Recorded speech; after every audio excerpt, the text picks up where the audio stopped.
Welcome to the Wilderness Podcast, your old school RuneScape podcast, made by casuals, done for casuals. Hey, Deagin, do you know what episode we're on? 55?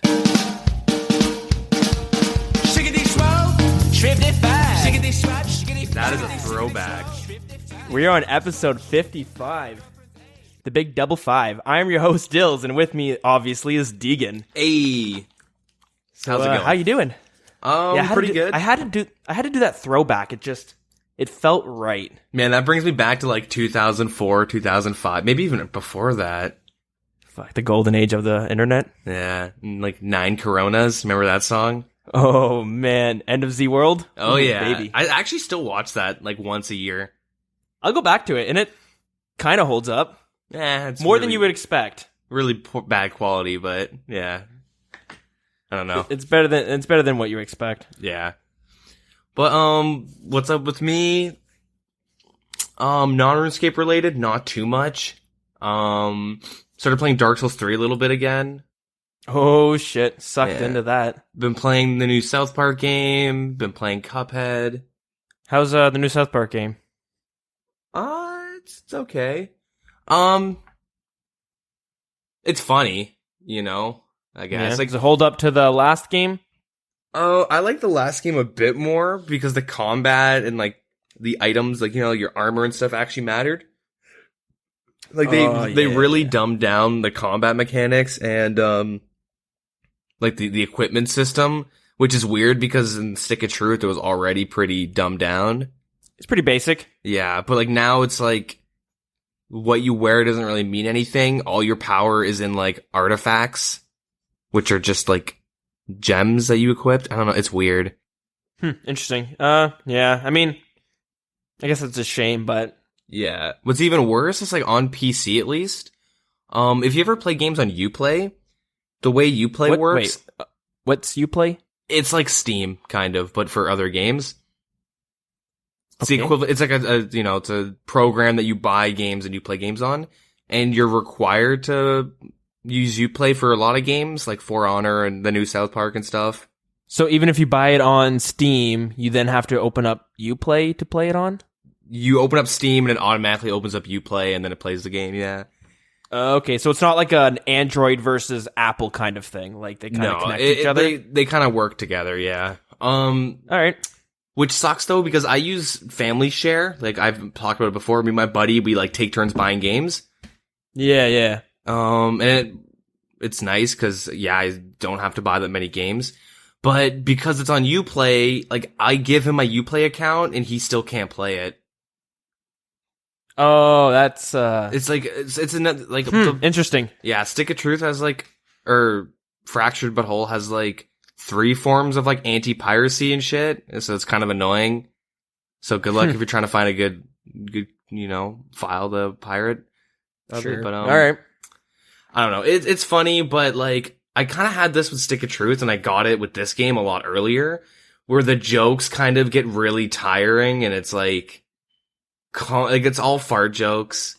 And it's the same, like, they have a couple really good jokes, but then they beat it into the ground and it ruins it. You didn't like the sneaky squeakers? No, not really. the special... The fart I don't know. or whatever. Yeah, the special unique farts. It's an okay game, I don't know.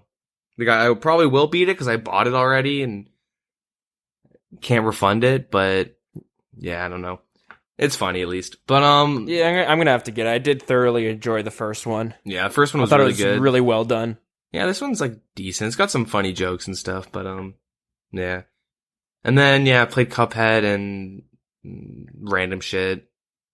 It's all fun. But RuneScape related, I got 99 defense finally. I got Nice. Oh, I think you mentioned that last week. I don't know if I did. Okay, maybe I did. Because we recorded a different day. It was kind of awkward because when we we had did a last week. fucking So it's kind of hard tornado to remember. watch going on. Yeah. So I guess I mentioned I got 74 prayer too. Yeah, I think I do recall that. So Okay. congratulations on that. I did like 3 hours of Blast Furnace. Oh, out of your, what was it, 16? Yeah. Not bad. Probably less than that actually. Probably like an hour or two. Because like after like 10 minutes, my wrist gets super sore. It's just swollen. It's just like I can feel the carpal tunnel. Like when I do rune crafting and agility, it's not bad because like with like the Sears Village agility course, you can kind of keep your mouse in the same area for like most of the time. But like with Blast Furnace, you're doing all these tiny little awkward movements. And you have to like, just the way you have to move your hand, I don't know, after a while, it just really gets on my wrist and it hurts a lot. So I just have to stop and Blast Furnace is fucking awful. Like my wrist is sore. After like 30 minutes, my wrist is sore and I'm just in a bad mood. Okay, well, okay, this is going to be a little bit of a spoiler / teaser for later on in this episode, but were you doing this before or after the update? Both. Did you find it helped at all? The make all has like nothing to do with Blast Furnace. Yeah. Okay, fair enough. I wish I could sit there and smelt bars for 5 seconds. It's just like click, click, click, click, and you lose like 6 GP every second or every tick or something like that. So like, if you're not being efficient, you're literally losing money. And you're watching your money count drain, so it's kind of like stressful too. And well, pop back some Adderall and just focus. Yeah, I don't know. It's awful. What else? I did a raid. Actually, I did a raid today. How'd that go? Not bad. Me and my buddy are getting a lot better. We're like figuring out a lot of stuff. Like he found out you can rake weeds and get seeds. I didn't know about that. Oh, okay, cool. We found like a boulder that we can both push and we get points. Didn't know about that either. And then we're just like figuring out like better optimizations. Like when we're killing Ohm, like we die once whenever we kill Ohm. It's like Hallmark. Well, I always die once. Well, unless you make like a really stupid mistake, but generally like you're gonna die once on the last phase because you just have no supplies and we're just like not good enough yet. Okay. Because there's so many mechanics. So we like it's better than we dying like, you know, us dying like 50 times on our first attempt to, you know, once on our 5th or 4th. I don't know which one we're on now.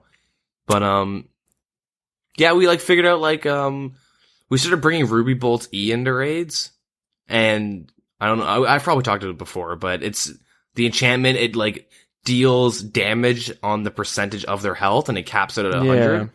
Mm-hmm. So it's really good for a lot of bosses, especially Corp. And then we figured Ohm has so much health, and on his last phase, you have to range him. Yep.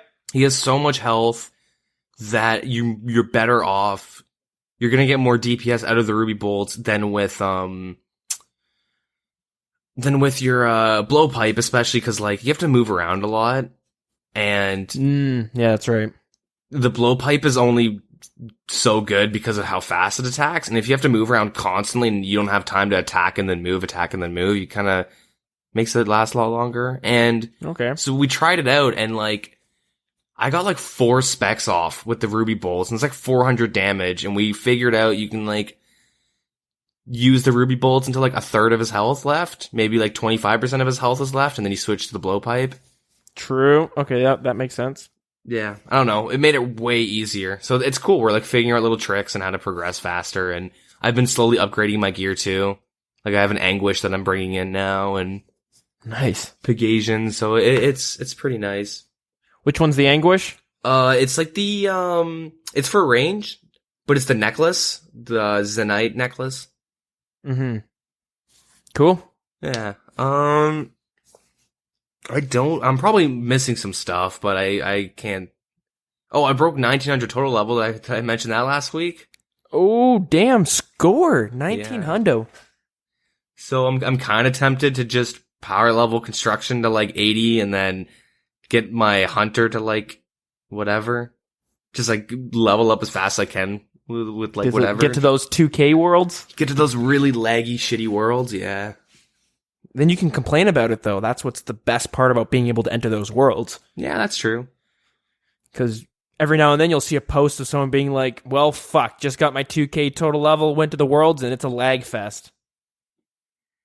Because if you don't know, apparently the 2000 total level worlds are super unstable, and they're constantly lagging. Yeah, like 5-second delays pretty much. Yeah.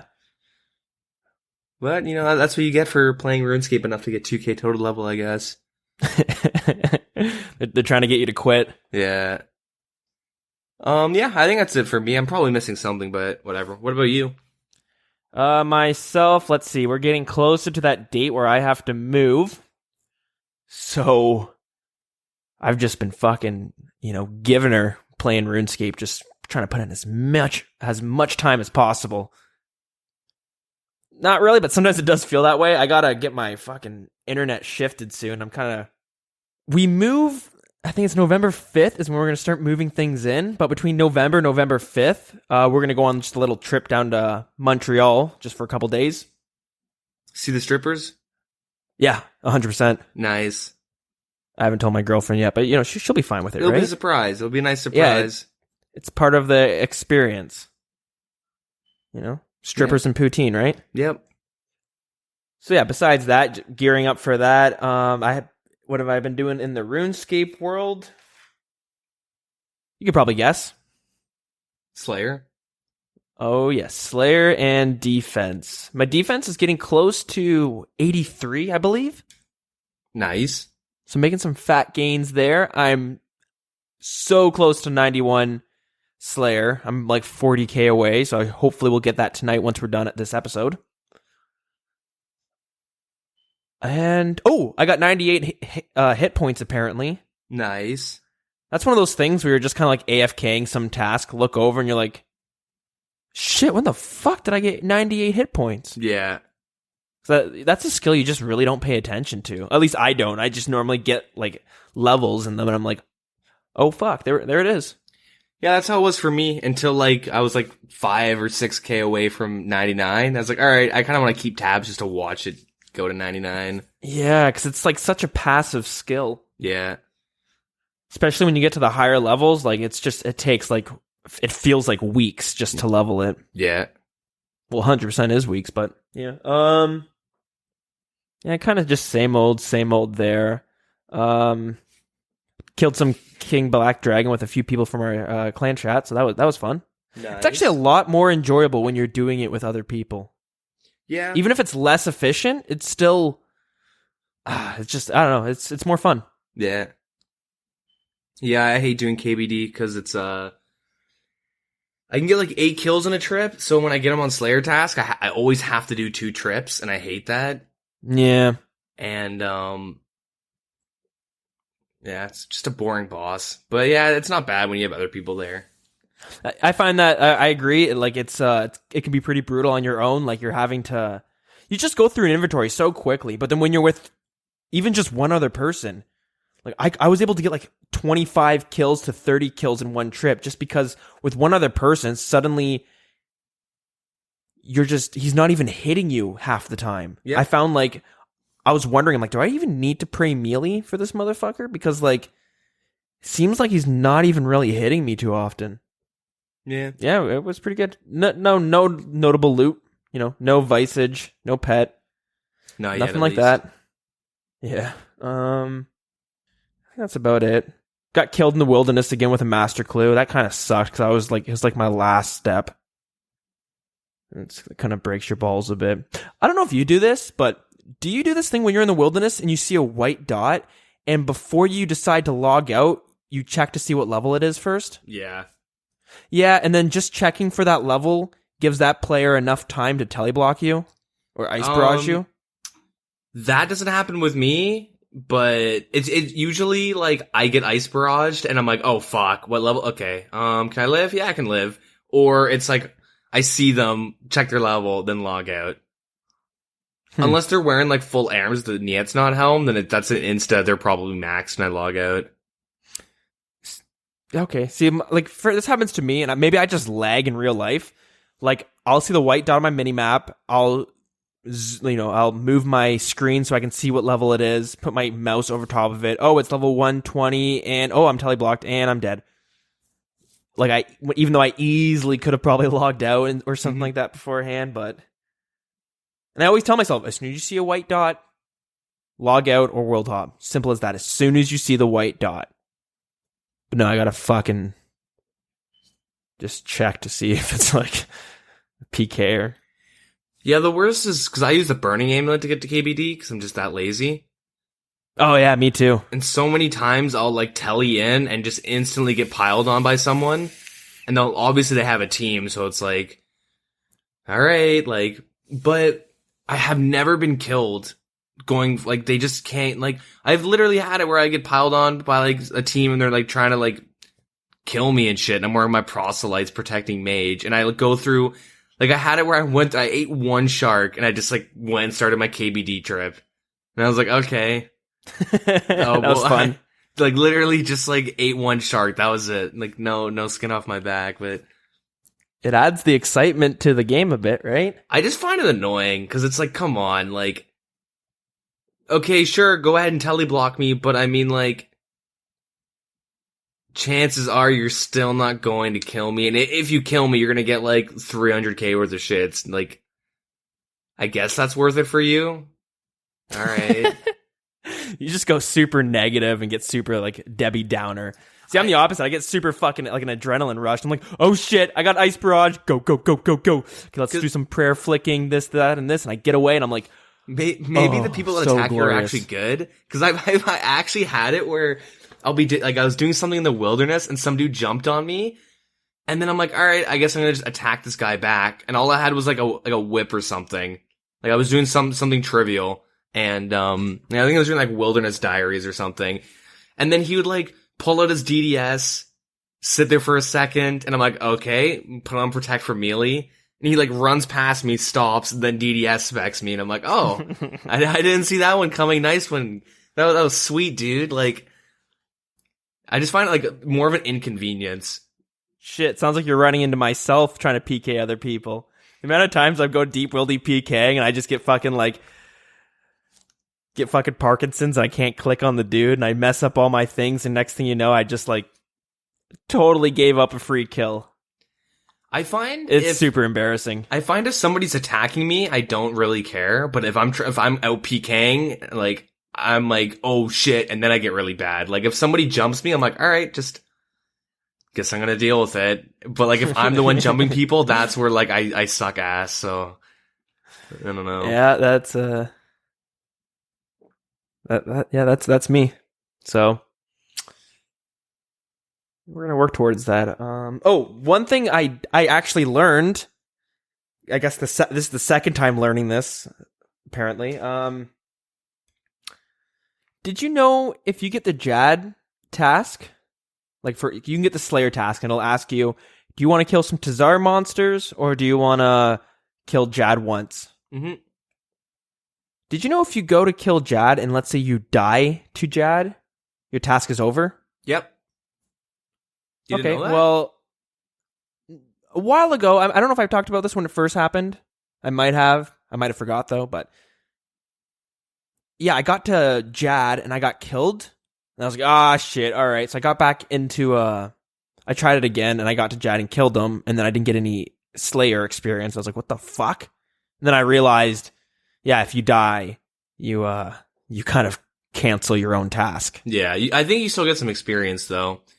Cause the way every point of damage you do, or I guess like if you complete the task, I'm pretty sure it adds up all the health. Cause like Slayer experience is based off of the monster's health. Mm-hmm. So everything that you've killed, up until that Jad is calculated into Slayer experience. That's why you get like 24k or something. And so if you you're getting die experience on, per kill. Yeah, if you die on like wave 5, right? You've killed like nothing, so it just gives you the experience of what you killed though. You get I'm almost certain you get them as you kill the actual monster. Oh, okay. And then a bunch as Then you kill Jad, then you'll get like, here's an extra 10k because Jad's such a fucking beast of a monster. But I think if you die the first time, then you go in there second time, like your task is already over. Like it doesn't say anything about, so it's just, it's like a Jad attempt pretty much is what it is instead of like a Jad kill. Yeah. So I learned that a while ago. And what I learned this week, oh god, I was so fucking mad for 2 reasons. So I went into the fucking the fight caves and forgot my fucking range potion. So the way I do it is I bring basically full god set of the D'hide, so you get the prayer bonus, and then I bring barrel gloves, Slayer mask, Slayer helmet, and then a blowpipe with adamant darts. Yep. Normally I bring 3 range potions, 1 stamina potion, 6 Cerberus, 2 anglerfish, and then the rest super restores. And that's usually like way more than what I need. Mm-hmm. So I went in, then I realized I forgot my fucking range potions. So I was like, oh shit. Instantly walked out before I killed anything. And went and grabbed the range potions. And my girlfriend was waiting. She's like, oh, let's watch TV at like 11 o'clock. Or I think it was 10 o'clock. We'll watch this, a show. Because we normally watch a show right before bed and stuff. And I was like, okay, yeah, let me just finish this up. And I was like, okay, if I do this right, I could bang out this fight caves in like 40 minutes or so. So I jump on. I'm like fucking going super hard to get it done. End up taking me like close to 50 minutes or something like that. And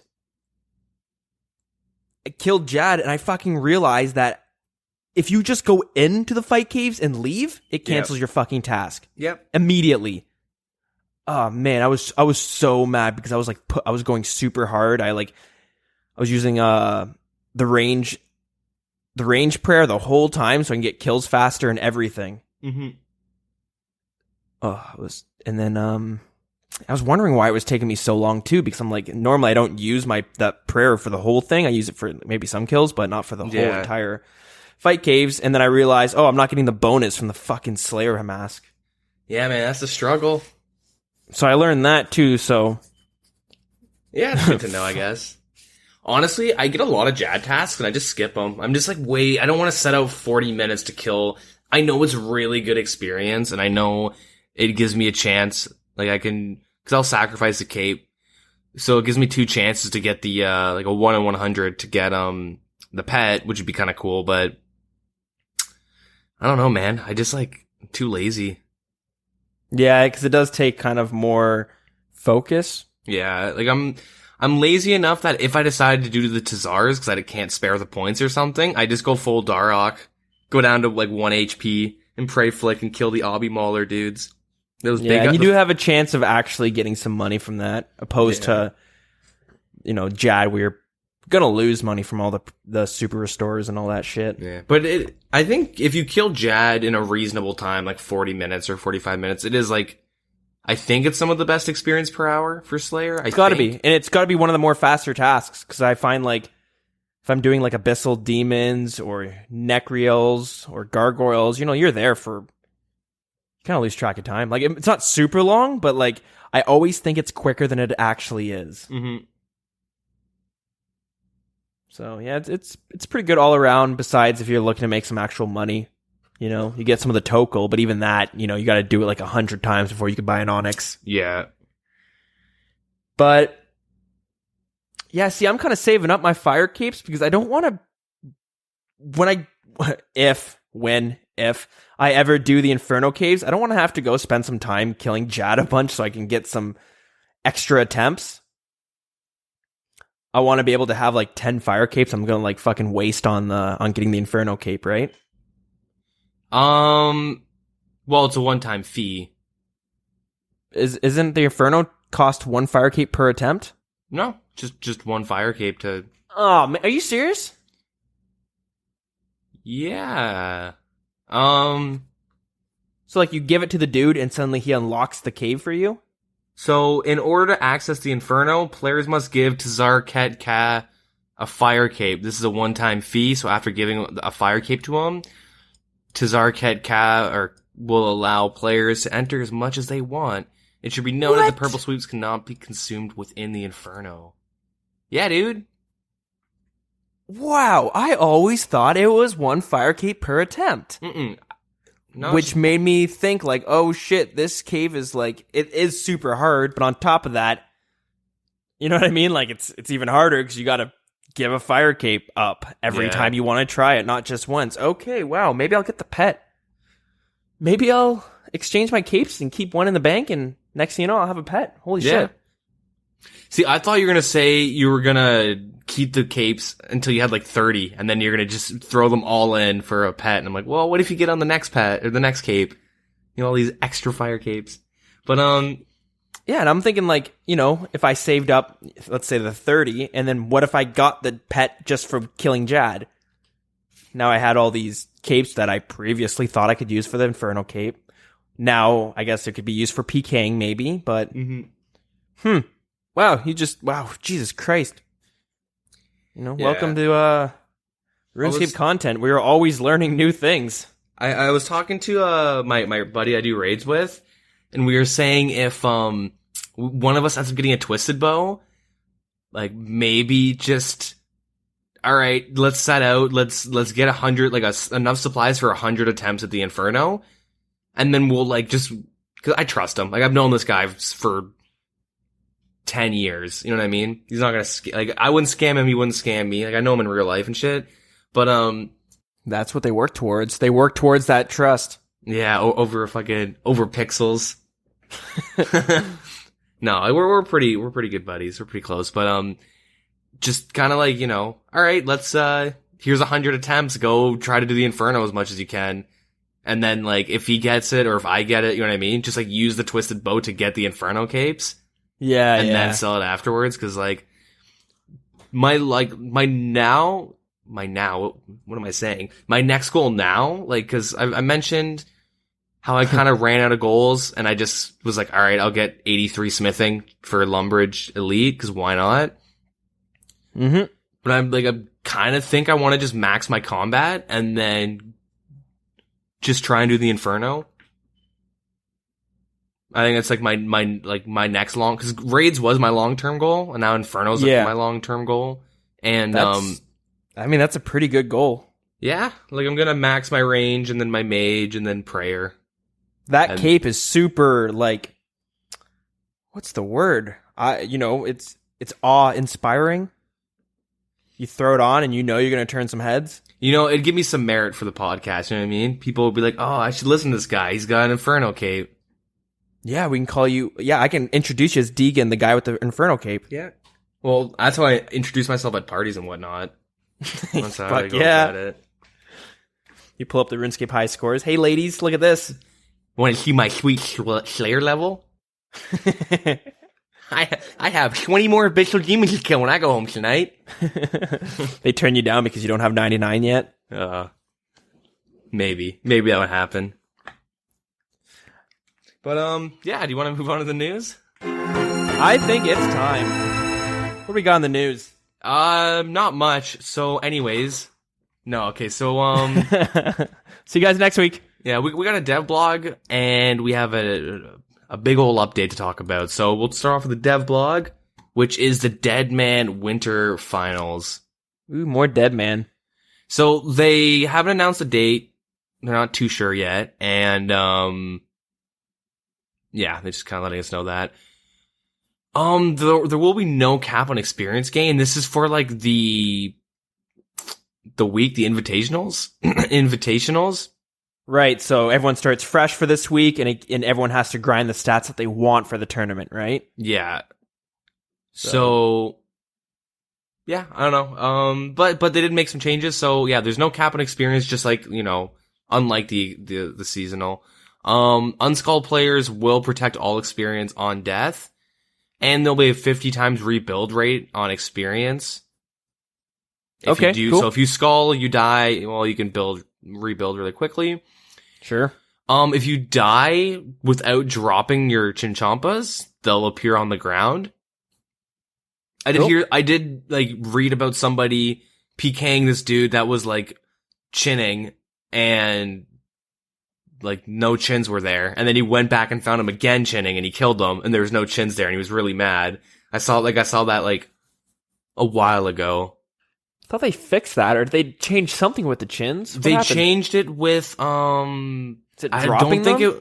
I don't think it was in what's it called? I don't know if the changes were in Deadman Mode.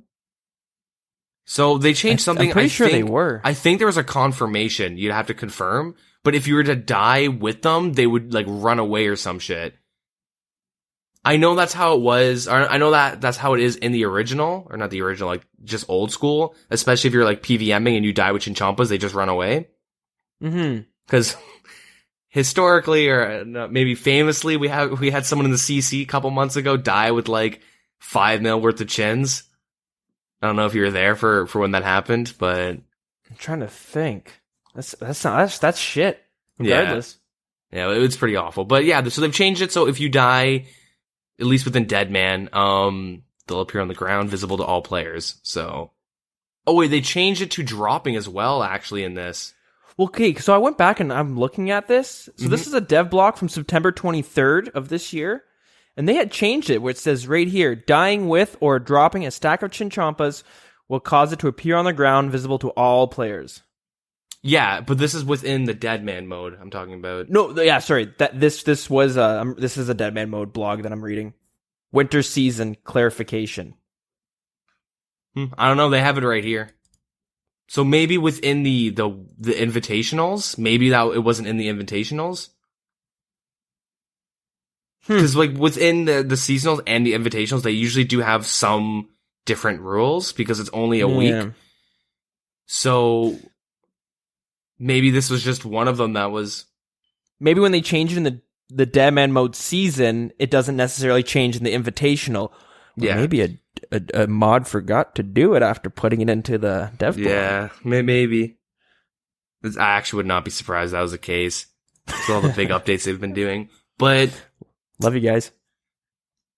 I'm thinking because they don't have like Barrows would be accessible. I'm assuming Ancients is accessible from pretty much day one.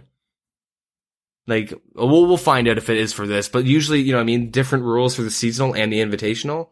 Just because time constraints and whatnot, they want shit to actually go down. So anyways, yeah, so they made it more consistent, I guess, the Chinchompas. Okay. Yeah, so if you have Chinchompas and you die, then, well, they'll get them. The Bye-bye. rune and arrow shops now restock much faster. And fletching and crafting supply stores will also restock at a faster rate. All right. Equipment will restock faster depending on the tier. So, like, lower tier will restock. So, like air runes would restock faster than, like, a death rune. Okay, that sounds fair. Yeah. They've made some changes to prevent door spamming. And they've just made it more consistent to some doors that were being spammed, so. Yeah, again, I remember hearing about this, but at the same time, I know the issue still was popping up where it's just like these fucking door spammers are still causing people, havoc. Yeah. And I think it was a problem. It was like preventing people from leaving areas. Like you'd have a couple people, one person fighting the dude, and then two people just spam clicking the door, right? Is that how it worked? Like way back in one of the like earlier seasonals, they clans would go to Warriors Guild and clans would spam the door, and now you're stuck in the Warriors Guild, or you can't get in. You know what I mean? Yeah. So, yeah, that's shitty. I mean, they've changed how you enter the guild now and all that stuff. But anyways. Moving on, they have a skull penalty for all players attacking a skulled player. So if you attack somebody who is skulled, you'll get one that lasts for 5 minutes. Right on, okay. If you had like a 30-second skull timer left, it'll go back to 5 minutes. And if it's over 5 minutes, it'll still be over 5 minutes. Yeah, okay, gotcha. There is a 1 minute grace period for reasonable kills. So this grace period will be a temporary status of immunity from attacking other players, and a reasonable kill can be defined as killing a player within 30 combat levels of yourself. Okay, if killing perfect. a player with a combat level higher than yourself, you'll always get a grace period. So if you're like level 30 and you kill a 126, nice. Good luck, but good job as well. Miracles do happen. Yep. If you die or attack another player within this minute, you lose the remaining grace period, and if you log out, you lose the grace period. All right. So yeah, I really do like grace period in general, like how they have it in Deadman mode. I do like that. Kind of nerfs clans. Yeah, and it would cause people like not wanting to get kills sometimes, right? Yeah, because people would just want to pile you. Yep. The change to losing items remains in place, and you'll only lose 80% of an item stack. This applies only to stacks of 5 or more, so if you have 4 Abyssal Whips, you lose them all, but if you have 5, you'll lose 4. Nice. Yeah, that was an update that I really liked. Yeah, and Protection of Magic Prayer does not have the duration of Bind, Snare, and Entangle. Player on house pools are unavailable for 3 minutes after combat. Barrels will be accessible. No raids, Zora, or Lava Dragons. In addition to normal loot offered by killing them, Callisto, Venenatus, Vedian, Chaos Elemental, they'll have a 1 in 3 chance to drop a single 4-dose Cerberus. Cool. Okay. Sure. Why not? And then the same thing with the other wilderness bosses. Because brews can be like 100k in the invitationals. They go for so much. Yeah, and if you watch any of the Deadman Mode tournament streams, you always see people like stacking up with their brews, and that causes problems in itself where like the last two people are fighting have like level 20 combat stats because of the Cerberus reducing your combat stats. Yeah. Except for your defense. But so pretty much they're just letting everyone know that they're making the invitational week consistent with the actual seasonal. Right. Okay, yeah. And you know, don't worry, there's barrows and all that stuff. So we got quite a bit more, well, a little bit more to go. They call like I guess it's titled the permadeath stage. So like the last tournament was, they were kind of just saying how there's a very big lesson within the last tournament's finale. And so they said that they've like fixed a lot of the issues with in-game mechanics and all that stuff. So I don't know if they're talking about like not being able to eat or click anymore when there's a lot of people in one area, but yeah, because that's a very vague statement in the sense that like, yeah, you had the issue of people either lagging out because of just the huge influx of players in one concentrated area, or once they went to the islands, you know, they had things where it's just like a bunch of 10 versus 1s going on all the little islands, and you know what I mean? Yeah. So they have, is it three significant changes to Deadman Mode, and I want to know what you think about this because it's kind of cool. This is for like the last hour, the finale. So the first significant change will be, they're called supply chests. Oh, what? Loot crates? Yeah, pretty much, right? Need $250 to open it, though. You gotta buy a key from the Jagex shop. Well, you know, you gotta do what you gotta do sometimes. Yeah. These chests will appear each time the fog advances, and they'll announce the location of these chests in 2 different stages. The first will be like a vague notification, you know, Falador, Varrock, whatever. Okay. And the second would be a more specific, so it would be Falador Party Room, the Varrock Church, or Museum, whatever.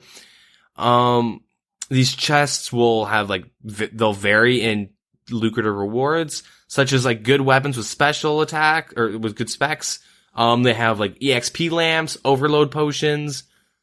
Yeah, so encouraging people to group up and fight over these chests because there'll be some good loot. The final area, so they're changing the second final area. The second change is the final area, sorry. So they usually like they've always had one set location announced, and then, you know, people would kind of just run in this small cluster and get chinchomped and barraged. Generally speaking, yep. Alcarad, but they'll just mention that finale area, which sucked, but good times. So their proposed change introduced a second area where they'll evenly split all the players between 2 final areas, like Barbarian Village and the Demonic Ruins in the Wilderness. And you'll be assigned a final location. So once the hour begins, you'll be assigned you're here or here. And the fog would be specific to each player.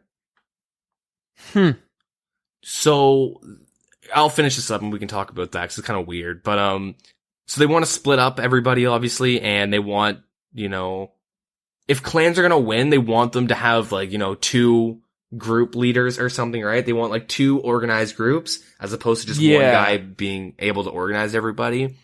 And then also giving solo players and small teams a better chance of just having a victory. Okay. And the last surviving 64 players in each area will be transported to the final area. 128 would be in one specific area. Yeah, what are your thoughts on these two? Because they kind of conflict with what they want. So what do you think about these two changes or additions? Let me get this straight. So you start the final hour, and instantly you'll be tagged with you're a barbarian village person, or you're a demonic ruins person, right? Mm-hmm. You're instantly tagged as that. Yeah. So the fog then is going to affect each individual player. So there's going to be some fog that doesn't hurt some players, but some fog that hurts other players. Yeah. To funnel you into your final area, right? Yeah. So they say that, yeah, so let's say I'm in Demonic Ruins, you're in Barbarian Village. I could potentially be in an area that would instantly kill you, but I'm not even taking damage. Oh, does that okay. make sense? So Yeah. they say the fog would be specific to each player, and I'm assuming that implies if you're in Group A or Group B, there's two different groups of fog. You know what I mean? Instead of having because I don't think their server's gonna handle 1,000 people with 1,000 different fog locations. You know what I mean? Like that's what. Oh yeah, I know. I get that. I get that. I was just okay. So that's how it's gonna happen. Okay, that makes sense. So then you go to the final area, and then when there's 64 players in each of the area, that's when you'll move on to the third phase, or sorry, the second phase. The very last everyone will phase, be teleported to like the final island area. Okay, so before we get into that, okay, so let's talk about those two then. I just want to get some clarification because that one was a little confusing at first, and I just wanted to make sure I was understanding it properly. It's a really weird idea that is either going to work like as intended, where it's going to have a really interesting flow where you're going to see players, you know, instead of like one major, because usually in Deadman mode, it's one major battle and then like solo players getting picked off or whatever, right?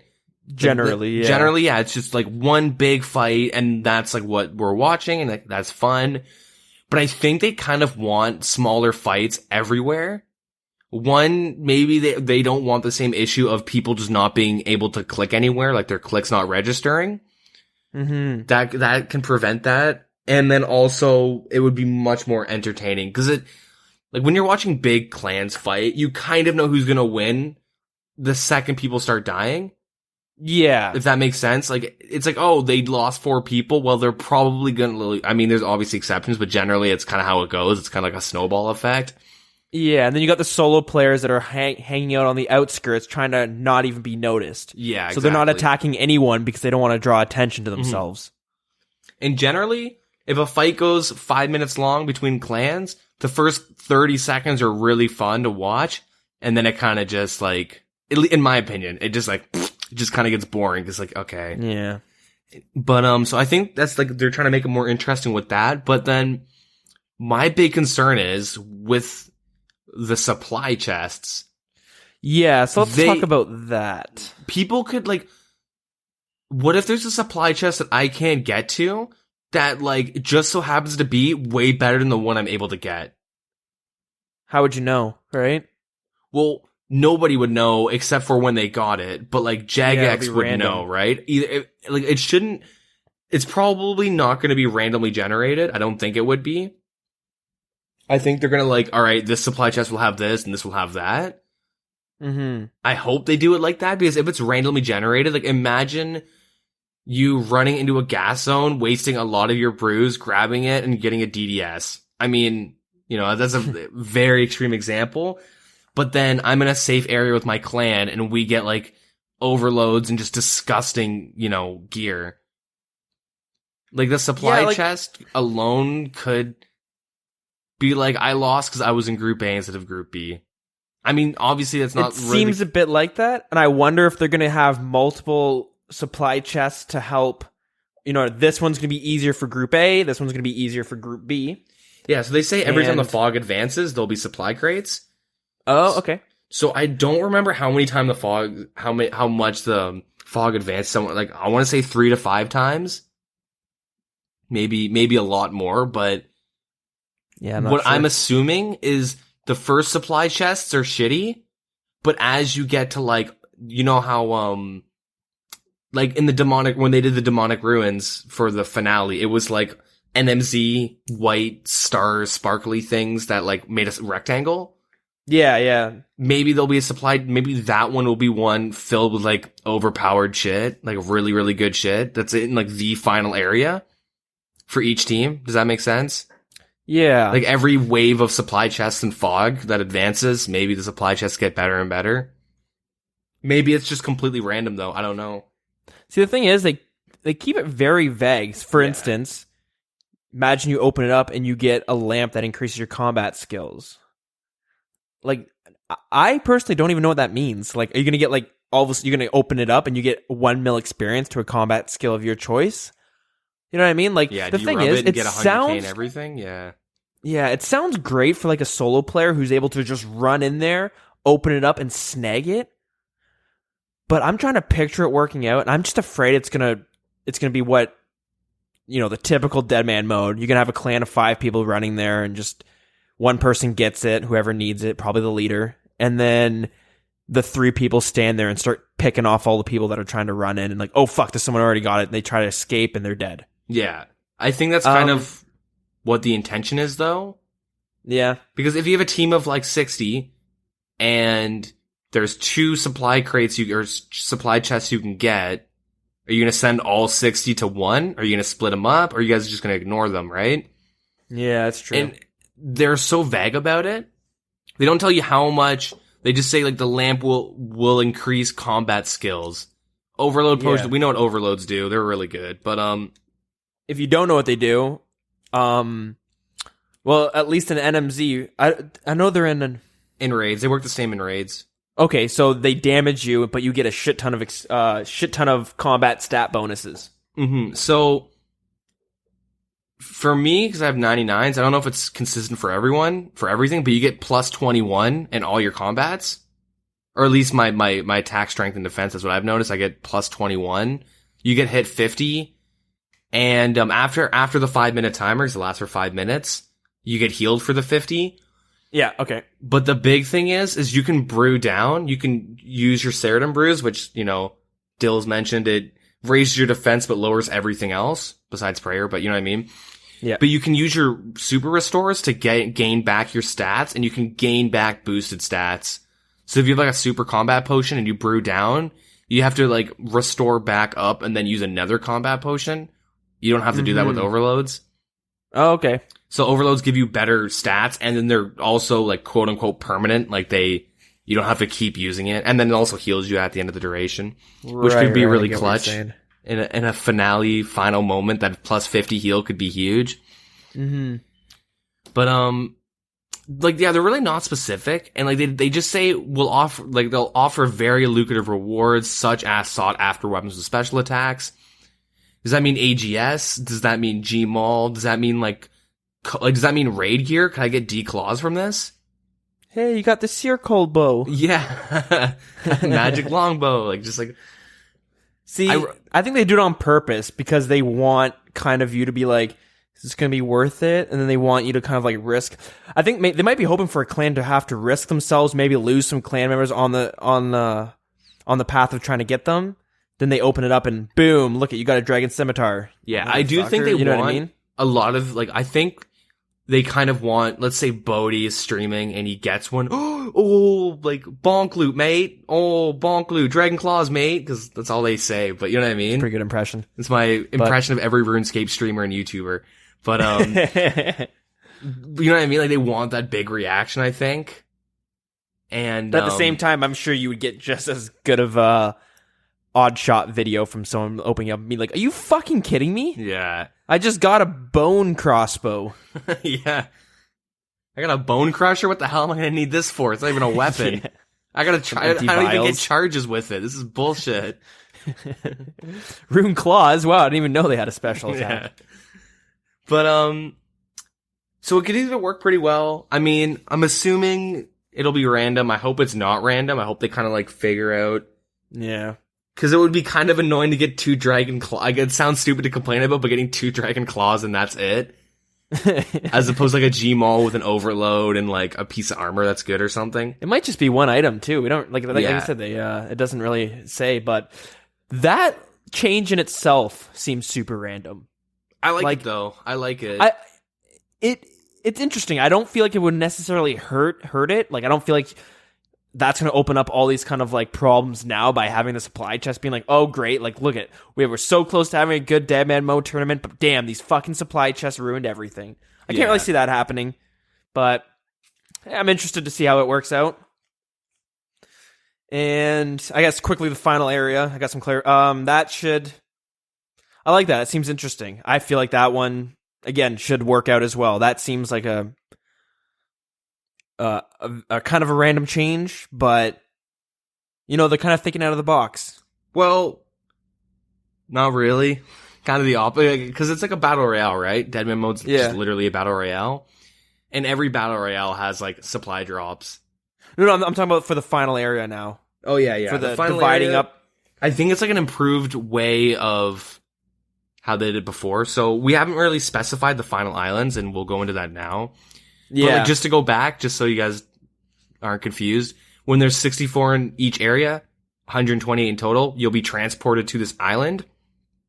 And so the way the island is that people get divvied up randomly, regardless of level, location, gear, whatever. And so yeah, they have bracket 1, which is 128, 64 islands, 128 players, 64 islands. So I guess they're divvying up for 1v1s. Wow. Which is really, really big change. And then it goes from 64 players to 32 islands, 32 players to 16 islands. And they literally just keep forcing 1v1s. And they'll do the they'll do the 7 times until there's 2 players left, and it's just the grand final. Huh. Damn. That's which is, I'm telling you, they have to be listening to this podcast, because we literally have mentioned shit like this before. You know what? We got a mole in here. We're some time lords right here. We can see into the future.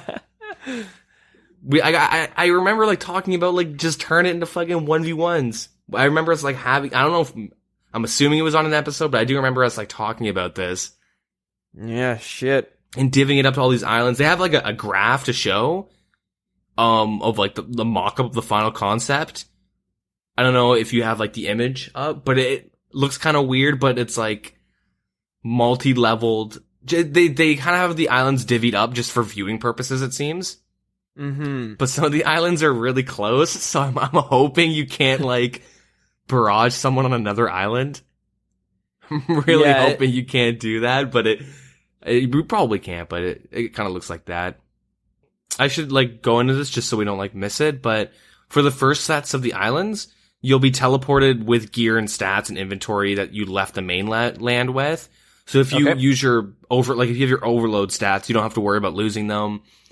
And yeah, what you have is what you get within these 1v1s. Items that are manually dropped by players cannot be picked up or traded while you're on these islands. Oh, wow. So wow, nice. That's great to have, because it prevents, 2 clan members being on the same one and being like, all right, I want you to go ahead. So here's my items. I got better gear than you. I got more food than you. Take it all. Yeah. That prevents that from happening. So that's nice. That's good. So you pretty much can't trade. You can't drop items. Like healing supplies will not be dropped when you die. Nice. Okay. So yeah. There'll be a slow ticking fog that will begin to chip away at players' health in order to prevent intentionally stalling. Okay, wow. I'm assuming it's just on that island. I'm assuming if you're stalling if me and you are stalling, I'm assuming that we're not making gas hit everybody. Mm-hmm.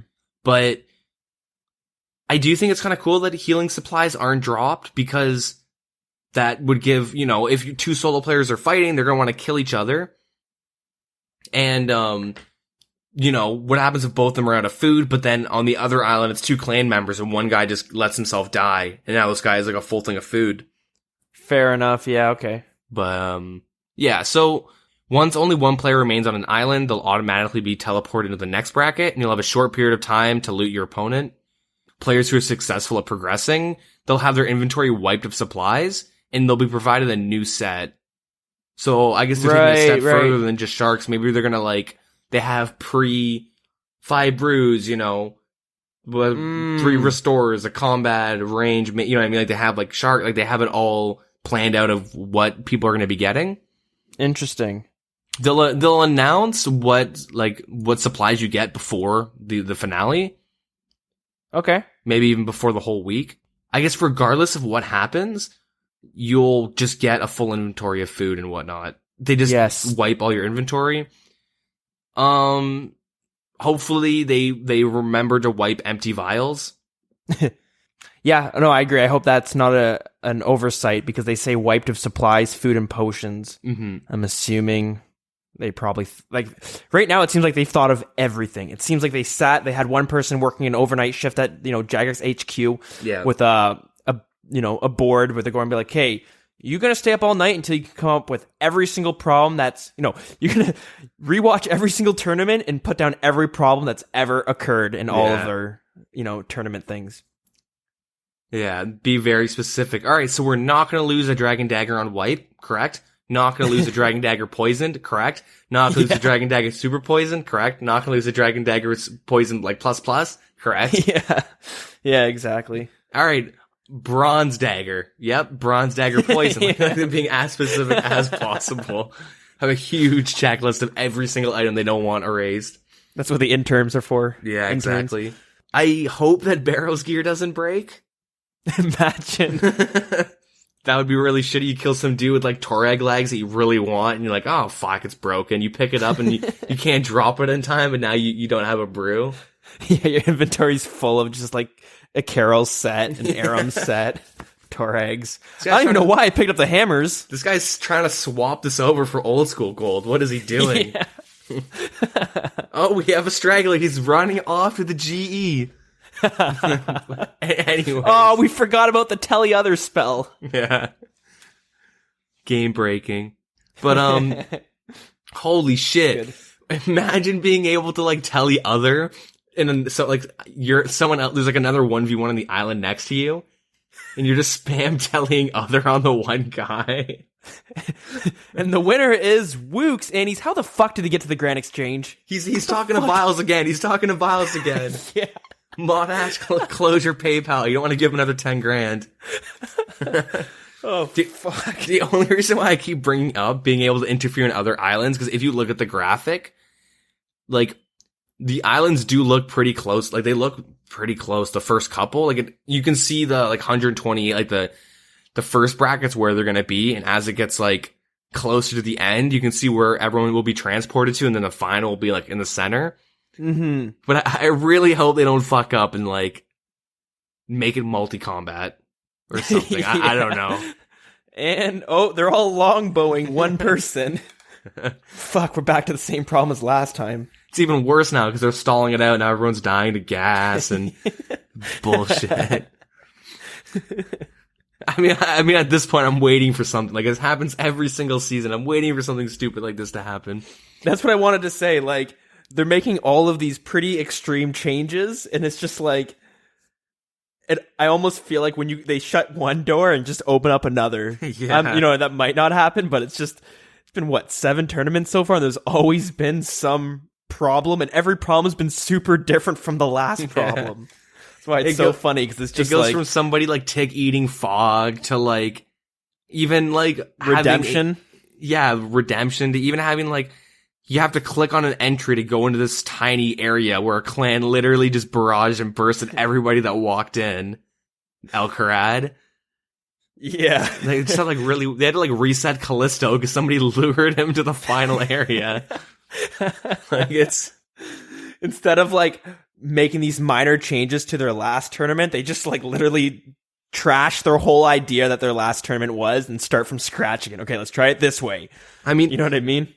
I really hope that they stick with something like this, though, I really hope that this idea works out, because I love the idea of 1v1s, because I think it sounds great. They're sick of giving money to clans.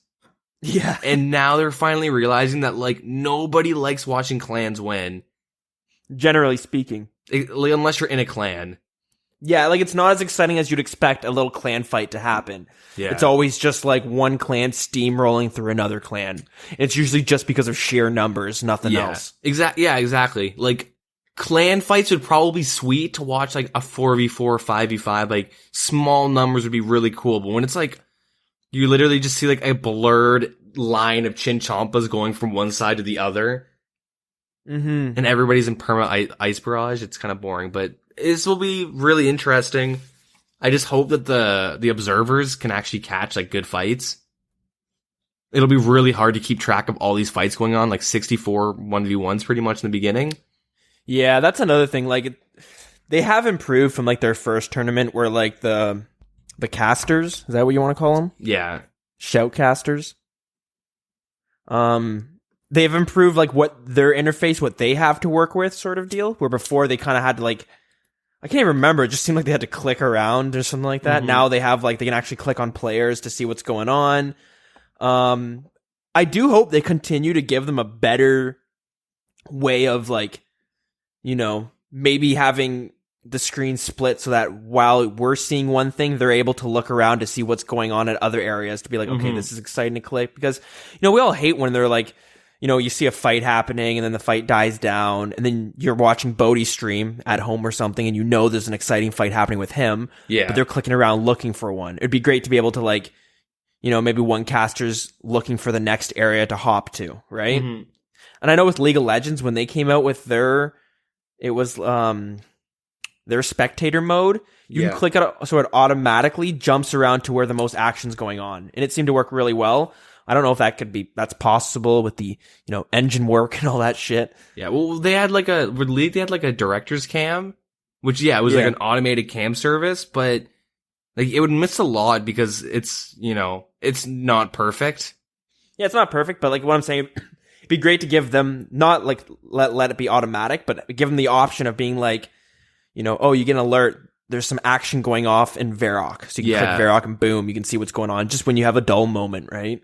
Yeah, even like if they just have multiple people observing different areas and then being able to like scene swap, like just change scenes to like whatever this observer's seeing. You know what I mean? Mm-hmm, yeah. Might be really hard to do, but if they want to have like a good viewing experience, they'd have to put in a lot more money into like production. I mean, they have good production quality, but you know what I mean? Like just even more to get better like observers or something like that. Cause it's definitely hard, especially with what they're dealing with. But I feel like we should continue talking because I feel like it might get exactly what we're talking about is getting touched on in the next paragraph. Yeah, so they're aiming to hold open like a public beta for the Deadman Mode stage in November, and they'll make sure that all their systems are fully functional. They'll invite their casters, live rehearsal, blah blah blah blah blah. You know, they want everyone to like kind of like a mock run. What is it called? Like a dress rehearsal. That's perfect way to describe it. It's to see if people are going to be able to longbow someone on another island or something, right? Yeah. That's perfect. Okay. And they'll have 4 casters in total to ensure ample attention is paid. So they have 4, which it's good. That's double the amount. Yeah, that's double. So that's perfect. Maybe they'll have 2 people who are, you know, talking about what's going on, then 2 people who are like, okay, your job is just to queue up the next scene jump. Yeah. Hopefully they have that instead of like 4 casters, because they're all just talking over each other. Oh, in a big barrage, and oh, we gotta come over here. No, look at mine. Like they're just kind of fighting over like the screen. But yeah. So they kind of just acknowledge that they're making a very big change, so they're gonna like make sure this one works finally. And they'll be supported by a real-time anti-cheating specialist to help moderate the event, specifically those found with boxing, as well as running real-time account checks for the final participants. Damn, so they got like an executionist. Yeah, pretty much. He's gonna be like overseeing. Damn. Yeah. I'm incoming DDoSing allegations. I'm still expecting that, especially if it's in 1v1. You're going to see a lot of routers plugged with a screenshot. Yeah. Maybe if they're really bad at it, they even screenshot the Windows notification saying your router's been unplugged or something like that. But that will probably happen. Maybe they didn't mention that they're going to be, because how are they going to overlook DDoSing, right? They don't really know. But they did mention before that they're going to help the players in prevention, because that's like, you can't stop it. Here's a guide. Here are ways to prevent it from happening. If it does happen, that's on you. Mm-hmm. Because it just seems like again, I'm an idiot when it comes to stuff. I really don't know. That's the thing. We were talking about it last tournament, and I said if I was in this tournament and I didn't do any research on getting DDoSed, I could easily see myself becoming a victim to it just because, hey, I went on someone's TeamSpeak server because we were going to talk, some clan invited me to, they're going to teach me how to Deadman Mode, or I went on some website, you know what I mean? Yeah. I know I could fall victim to that just because I'm pretty ignorant with that shit, but yeah, they did say they were going to give guidelines and no excuses kind of deal. Yeah. That's good. But yeah, let's move on to the prizes, because this is pretty interesting. So, the first player will receive $20,000. Oh, shit. The second place gets $10,000. Oh, boy. Third and fourth get $1,000. Not bad. And the final 12 will get a year membership. So out of 16, nice. That's yeah, the bottom 12 will still get a year membership, so it's worth it. That's awesome. Cool. That's helping out the little guys. I like that. Yeah. Yep. And yeah, it makes it not as painful to get second. Yeah. That's true. Still $10,000. You can't really complain. Yeah, it gives you some money to buy bonds with, so that's still nice. Go to the duel arena, double that real quick. Oh, of course. And it's just like you won. And yeah, that's pretty good. Before we do move on from the Deadman Mode, I do want to say, because I've seen this before where people are complaining about the server problems and shit like that, and they're saying stop spending money on the Deadman Mode tournament, stop putting up $20,000 and use that on getting better servers. Just throw the money at, the servers. Again, pretty ignorant how it works, but I'm pretty sure this money is never meant for anything else but for marketing. Yeah. So if we weren't going to be seeing it for this Deadman Mode, it would be seen in some other way. Maybe advertisements, maybe you'd see some commercials on TV. I don't know. But it's a multi-million-dollar company. They're worth quite a bit. Mm-hmm. And there's no way they're taking money out of Mon Ash's paycheck to the past is the past, but no, but yeah, no, I'm joking. Yeah, fair enough. He did that on his own. No, but I mean you're right. They're definitely, this money is coming out of something like marketing or advertising or, yeah, it's not like this money is, getting taken away from hiring another mod that could work on the engine. Yeah. This would always be used for marketing or advertising.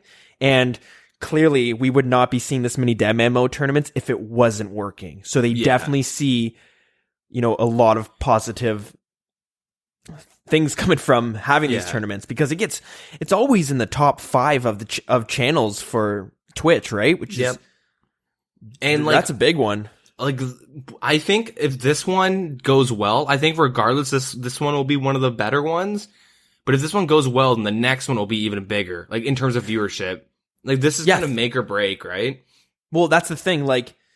Each one has been kind of a sham in some sense. There's been some exploit that happened, or people were unhappy in some sense with how the tournament played out. Yeah. And if we're still seeing them, then it's working and bringing in new players in some aspect or whatever, right? Yeah, exactly. It would be saying, Jagex, why are you giving out an Inferno Cape for the first one to beat it? You should be it's no, that money is for it's advertising. You see people talking about, you go on Reddit, you see people mention this stuff randomly, and Deadman Mode definitely does work. I've literally seen people go, oh shit, I want to get back in RS after watching a Deadman with me on Discord or something.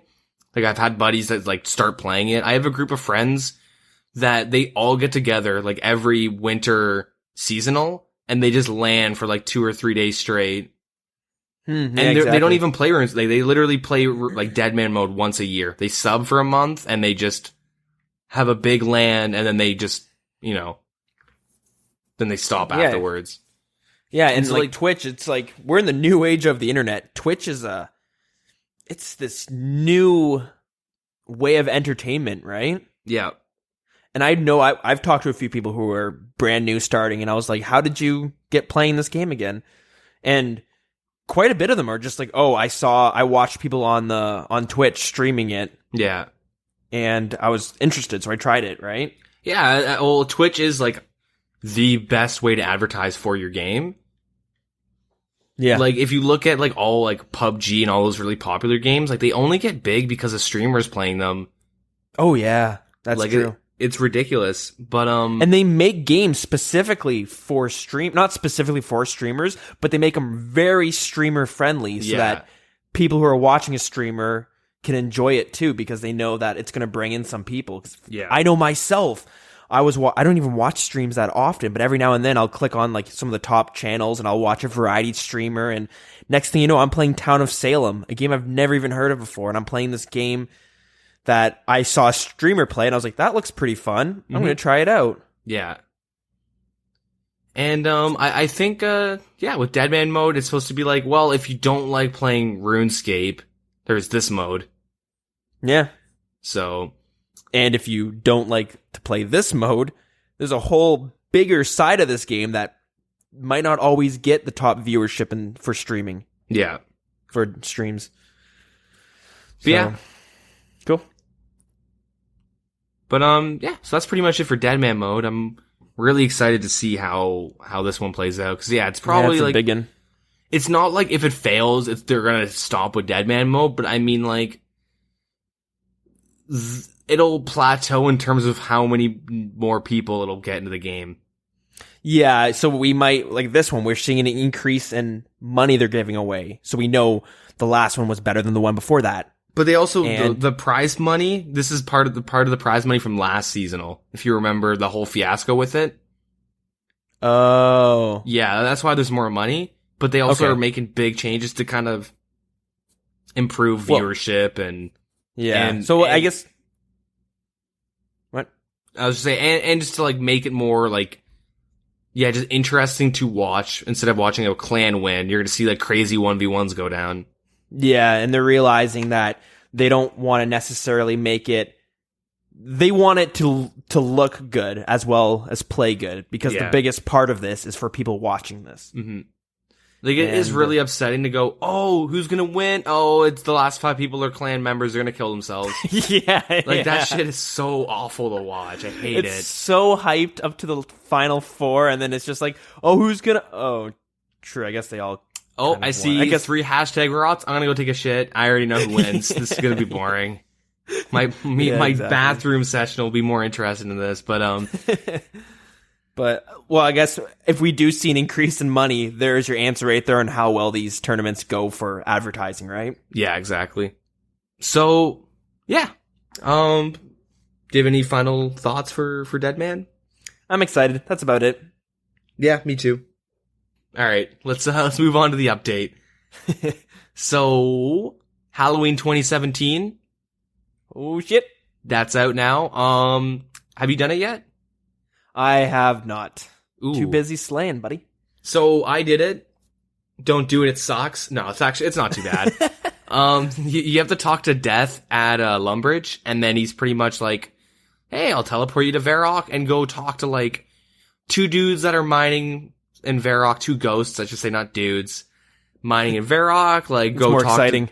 Talk to this guy at the Chaos Altar, the Zamorak Altar. Nice. They're like all over. There's like 5 or 6 of them, and then you have to get certain items too, and then you have to make a potion. It's whatever. And then like there's like a little finale boss fight. You have to like do an emote and taunt him, and he's got to throw a spear, and he gets stuck in a barnacle, and you do that over and over again until you get him into a trap. Oh, that's cool. Yeah, it's pretty neat. The rewards are a sweet blue skin. Thank God that the purple skin didn't go through. It almost did at one point. You didn't like the perps? No. I didn't like it. I wanted the blue zombie skin. It came through. I'm happy. Yeah, that's a throwback. The old zombie skin. Or now you can cosplay as a genie. Yep. I saw someone whose name was, it was something genie. And he was dressed up like as a genie. He's got the skin. He's got like the closest haircut as possible. Wonder Genie. I forgot what his name was. It was kind of cool though. I just saw him like standing around. I was like, I like that. It's awesome. But yeah. Okay, here's the thing. I'm gonna be honest. This is the first Halloween event I've ever got around doing. Oh, you didn't do last year's? I've never done a Halloween event in Old School until this year. Oh, wow. Well, at least you got the quest that came with last year's event, which was basically duplicate version of it. Yeah, I went ahead and I did that. Usually, like, I get busy around Halloween, or I just don't play. Like, I'm just not into the game at the time. Yeah, or if you are, you're too busy. You got priorities. Yeah. So normally I wouldn't be able to do it because schoolwork, but my school's on strike. Nice. Still, I'm paying to not get an education. It's amazing. I love it. Great feeling. Paying extra to play RuneScape. Yeah, I'm paying money to play RuneScape. It's awesome. So that's why I was able to get it done. So that being said, I don't know 100% what the physical reward is. You get like everything. I just got like I got so much shit at once. I couldn't even tell you. Like, yeah. So I think you get like a Jason mask. No way. Yeah. So I got a bunch of shit, but the Jason mask is like the newest thing. That sounds pretty badass, actually, because my girlfriend doesn't play RuneScape, but this might get her to actually get into it because she loves Jason. Like, she likes Freddy Krueger, Jason, Leatherface, all that shit. Yeah, get her into it. Get her to get that sweet Jason. I need Voorhees someone mask. to like woodcut and shit for me when I'm at work. Yeah, she's got the day off. Yeah, be like, hey, this is what Jason Voorhees does. I'll just put I'll put the mask on and be like, this one might make you want to play some RuneScape. Go, it's like chopping people, but you're chopping wood. Pretend the wood is like different body parts. Yeah. Just role play. Yeah. And I'm banned. Yeah. Muted. Jesus Christ, you are really racist. Like, looking at your, like, mute log. True colors really come out when you play RuneScape. I didn't even know that was a racial slur. That's kind of impressive. Anyways, so it's 2 weeks, the Halloween event. Cool. If you don't get it this year, you can get it next year at the Halloween event, but yeah, so I'm sure you got all the skin colors as well. Yeah, which is like I got all the skin colors. I got so many fucking items, and then you unlock like, player-owned housing. You can get like new walls and shit and fencing and stuff, like skins for that, which I think is really cool. Oh, cool! Like I didn't know that was a previous reward, but I didn't know that either. So learning something new myself. Yeah. Yeah, so you'll get a new mask, you'll get the zombie skin, and, yeah. So go do that. Cool. But in terms of content update or quality of life, I guess. Yes, something that's going to stay with the game for more than 2 weeks. Yeah. The make all update, which we've talked about in the past, where it's kind of our second make all update for us. When we first played, it was just like click. You just had to click something. Oh, a million times. we mentioned with like stringing bows how you had to click nonstop, right? Is that what you're talking about? Yeah. So supposedly Mod Ash had to rewrite 1% of the code for this update. And I heard he also got rid of like 0.8 or 8% of like 0.8% of the current code. Yeah, so he cleaned up the code. Which is great, because if you don't know, or they've just talked about how spaghetti code they have it, where it's just like a mess. Yeah. Most indie companies that go really big kind of joke around how shitty their code is. Like, even like League of Legends. Yeah. That started out as an indie company, and people meme about its spaghetti code. And where like you change one character, and next thing you know, another character is invincible. Yeah, like some weird shit goes down, yeah. So yeah, he went and fixed up a bunch of the code, and like, 1% is a shit ton. Like, that is RuneScape's a huge game, right? 15 years of shit added. Like, 15 years of weekly content updates. So he had to rewrite 207 skilling features. And, like, I don't even want to know how many lines of code he had to write. Because, like, when I did programming, to do the most minor thing, like a faux cash register was, like, with commenting and stuff, was like 150 lines of code, and mine was on the shorter end. So like, wow, to rewrite 207 skilling features around a new menu, and there's custom sounds menuing. Like some long days he had. Yeah, so they said some custom menus needed individual updates with like anvil smithing, glass blowing, spinning wheels. They had to change a lot for this. Mm-hmm. And it's really convenient. If you haven't used it yet, or you're confused with how it is, on the make all interface, it'll say how many would you like to make of like whatever item, and then there's like 1, 5, 10, X, and all, and you can click on the top right. That's where all like the quantity is, and then from there you click it, and then you can select your whatever you want to like make. It's super simple and intuitive. You know what I mean? Like, it's really simple, and it's nice that. So I don't know if this was a thing in the past, but at least now, let's say like one of the images they have as an example is if you're cutting magic logs and fletching.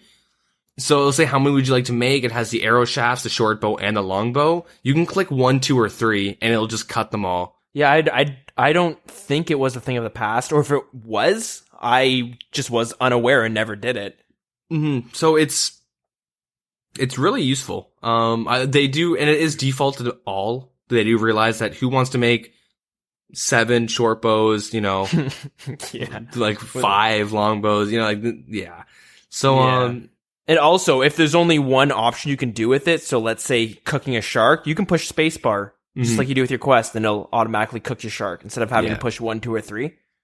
Yeah, and it's nice. They do say, literally hundreds of scaling features written.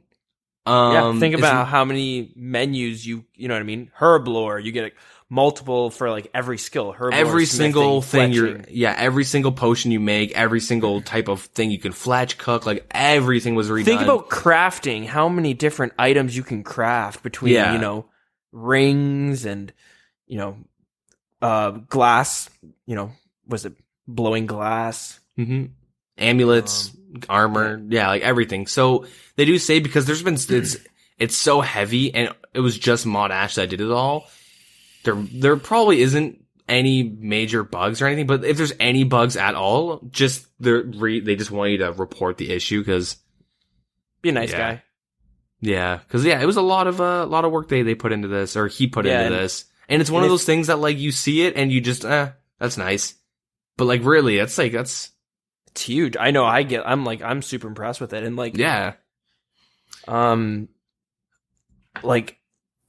if there aren't any issues or any bugs found, I will be surprised, because you find them all the time, and this is such a big change that I'll be surprised if he didn't miss one. Yeah, you know what I mean? Like if there's so much shit. Yeah. In other news, the 40% more wood cutting experience has now been applied when you're cutting Sulicet mushrooms. Cool. Nice little buff there. Yeah. They fixed up the polling system, so it doesn't try to load the entire poll history. They've just adjusted the in-game poll history to display accordingly. All old polls will still be viewable on the site, so just to make it a little more convenient to vote. Okay. That pretty much is it. They corrected some typos in the Varrock Museum.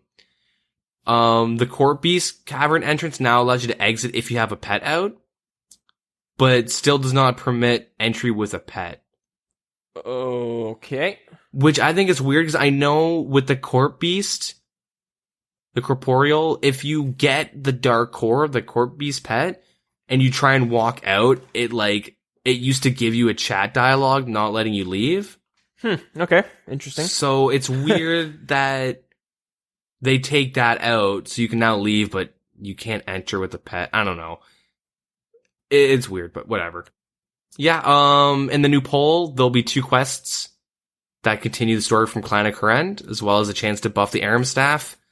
And then this is where they're going to be polling. We talked about this before: the wood and leather shields, the long range rock hammer, all that stuff, and the opportunity to get rid of the ditch. So yeah, you're a yay on the ditch, right? Yep.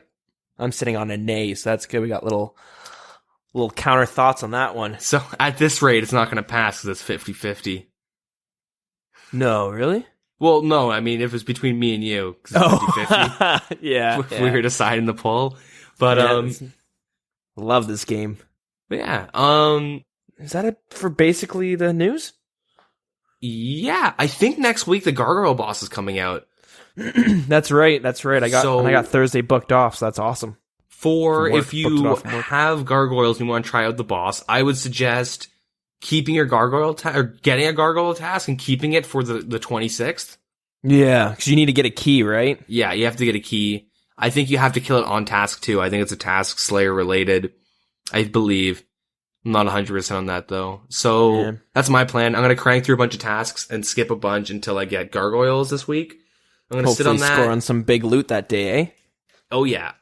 Hey man, I made 7 mil or 5 mil on Obor the day he came out. I'm going to make twice that amount on gargoyles. You were one of those fuckers. Yeah. Oh man, I'm jealous. Oh yeah. Maybe that'll give me something to look forward to when I'm doing Blast Furnace. Mm-hmm. Keep you motivated. Yeah. This season ends on the 26th, so on the Thursday. Okay, so that's this Deadman season, I should say, sorry. So, yeah, same day as the Gargoyles, it seems like, right? Mm-hmm. They intend to release Dragon Slayer 2 on Thursday the 4th, January. Oh, fuck, really? 2018. That's a lot sooner than I thought. I gotta get going. Oh, yeah, get these stats up. I gotta finish a few more quests. Gotta get that Dream Mentor done. Shit. Oh, yeah. Yeah, you got time. You got a couple months. Well, see, here's the problem: is my vacation days don't renew until the new year. Well, so, okay, just take 4 or 5 days off. I'm gonna have to use a sick day. I've already used them this year, so I can't be like, hey, we'll wait until January and just use the first 5 on the first 5 days of the Can I use a vacation day for like 3 days from now? I love working here, but I need to take the first 5 days available off. I'm gonna take them off. In the new year. Use all 3 weeks as soon as the year starts. Yeah. That's a great way to love your life at work. Yeah. Fuck. So yeah, I hope I can participate that day. If not, I'll be following it on Reddit as usual. Mm-hmm. But yeah, cool. That's it for the news. Cool. I saw some things going on in the community.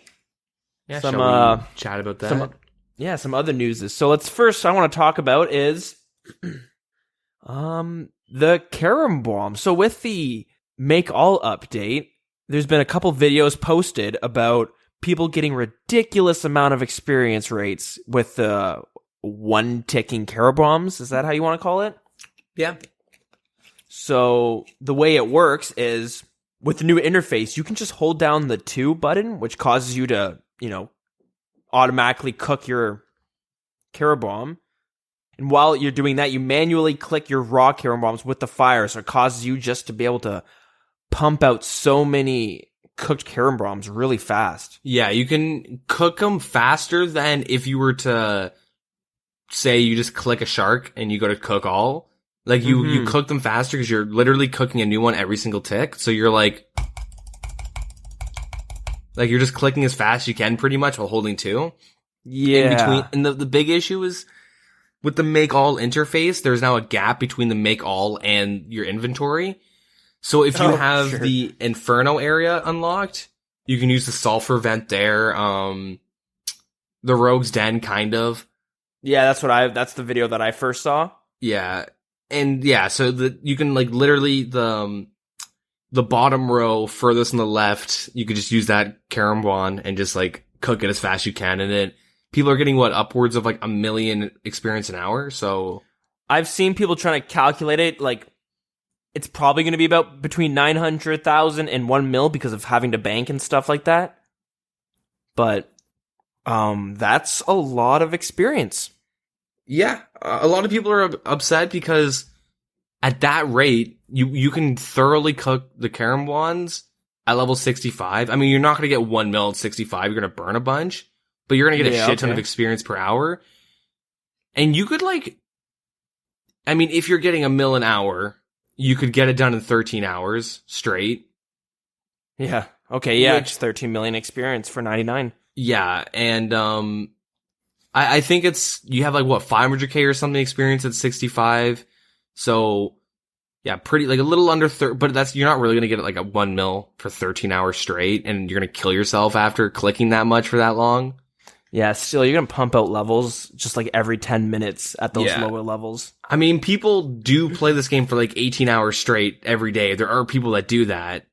And people I basically have been doing that myself. Yeah, people do that, and people could easily, hey, it's a weekend, I have nothing to do, I'm going to just spend all Saturday, I'm going to stay up really late and go from 65 to 99 cooking in one sit-in.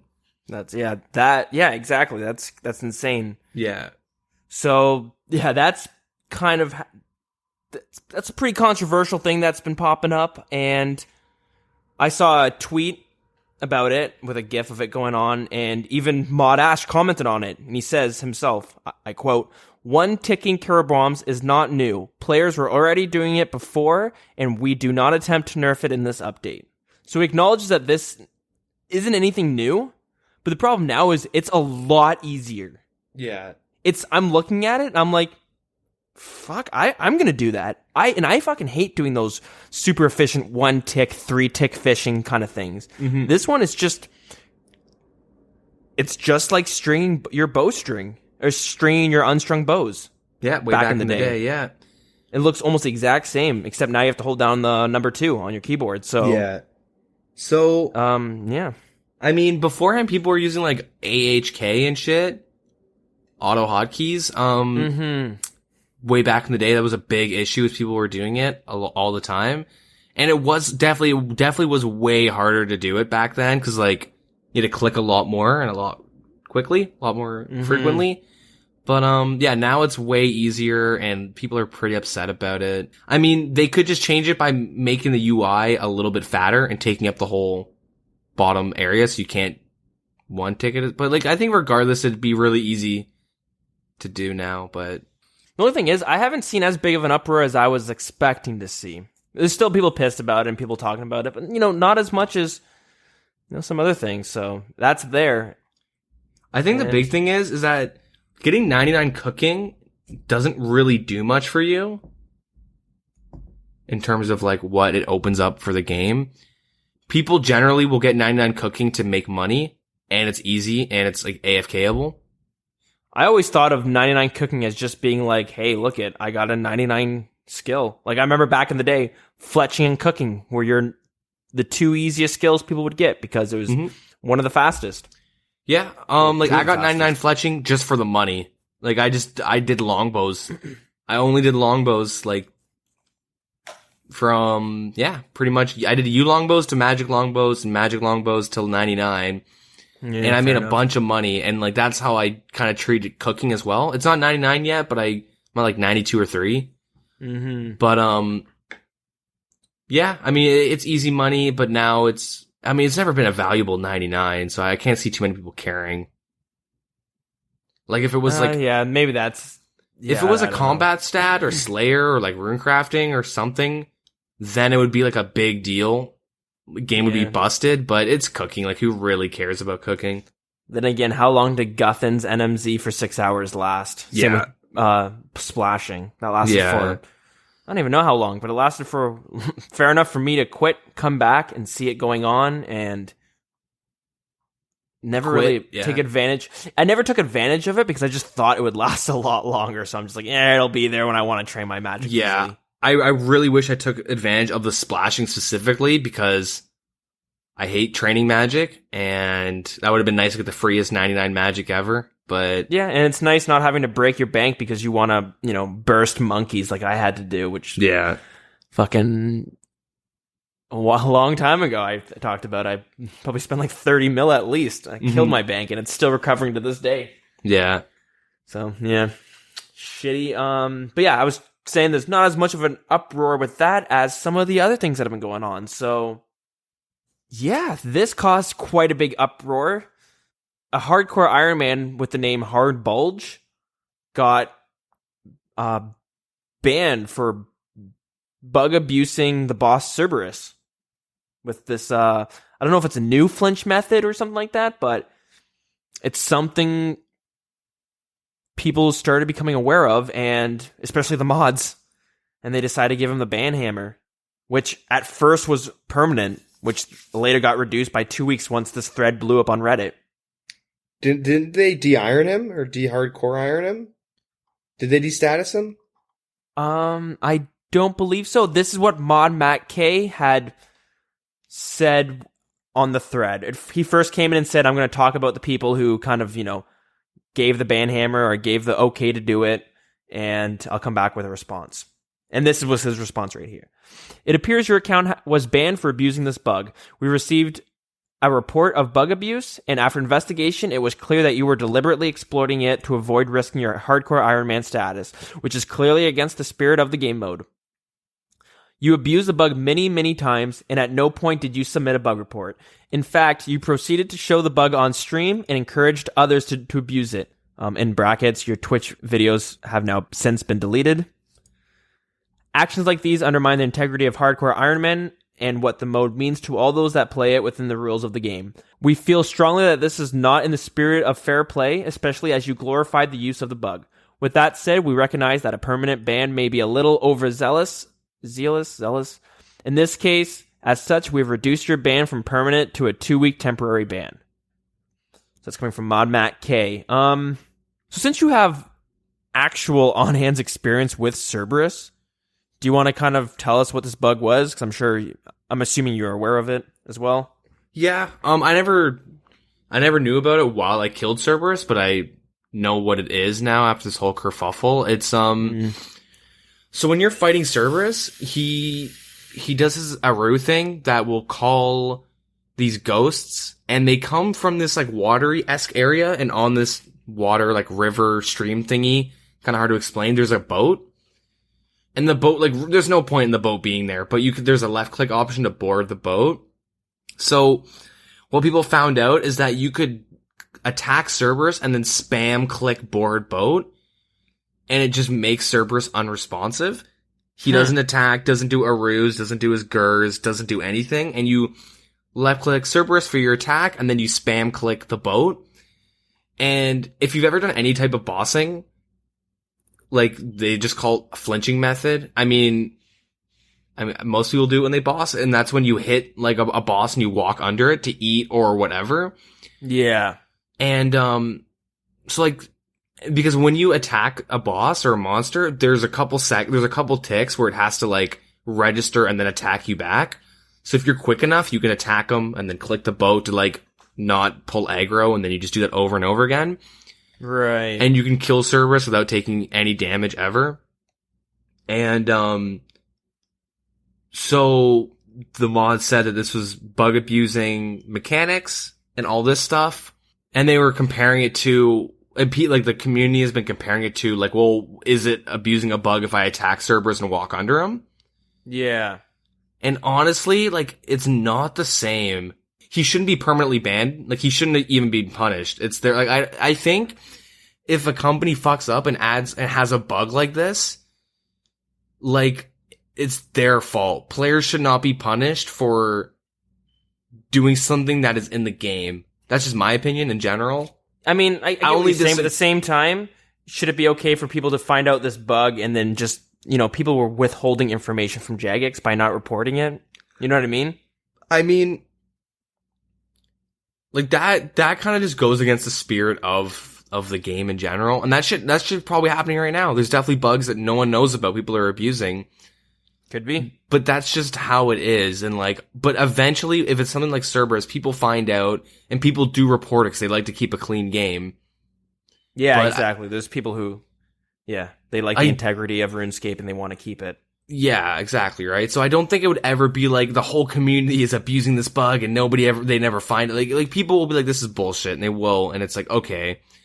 And it just kind of boils down to like, they should make sure that this isn't possible, because like, okay, people compare it to like what I mentioned, walking under, but if you're clicking a boat that is just freezing a boss up, like that is very different than like attacking Bandos and walking under him after every time you attack him, just so he hits you less. Because like, when you're doing that, when you're doing like the former or the latter, I mean, you're using like the boss's size against him, right? You're walking under him and under his model so he can't hit you. But when you're clicking a random fucking boat every time you attack him, and Cerberus has like no chance to hit you back, like it's like they're very like explaining it, and it's very different. Like, yeah, exactly. You can see the difference there now.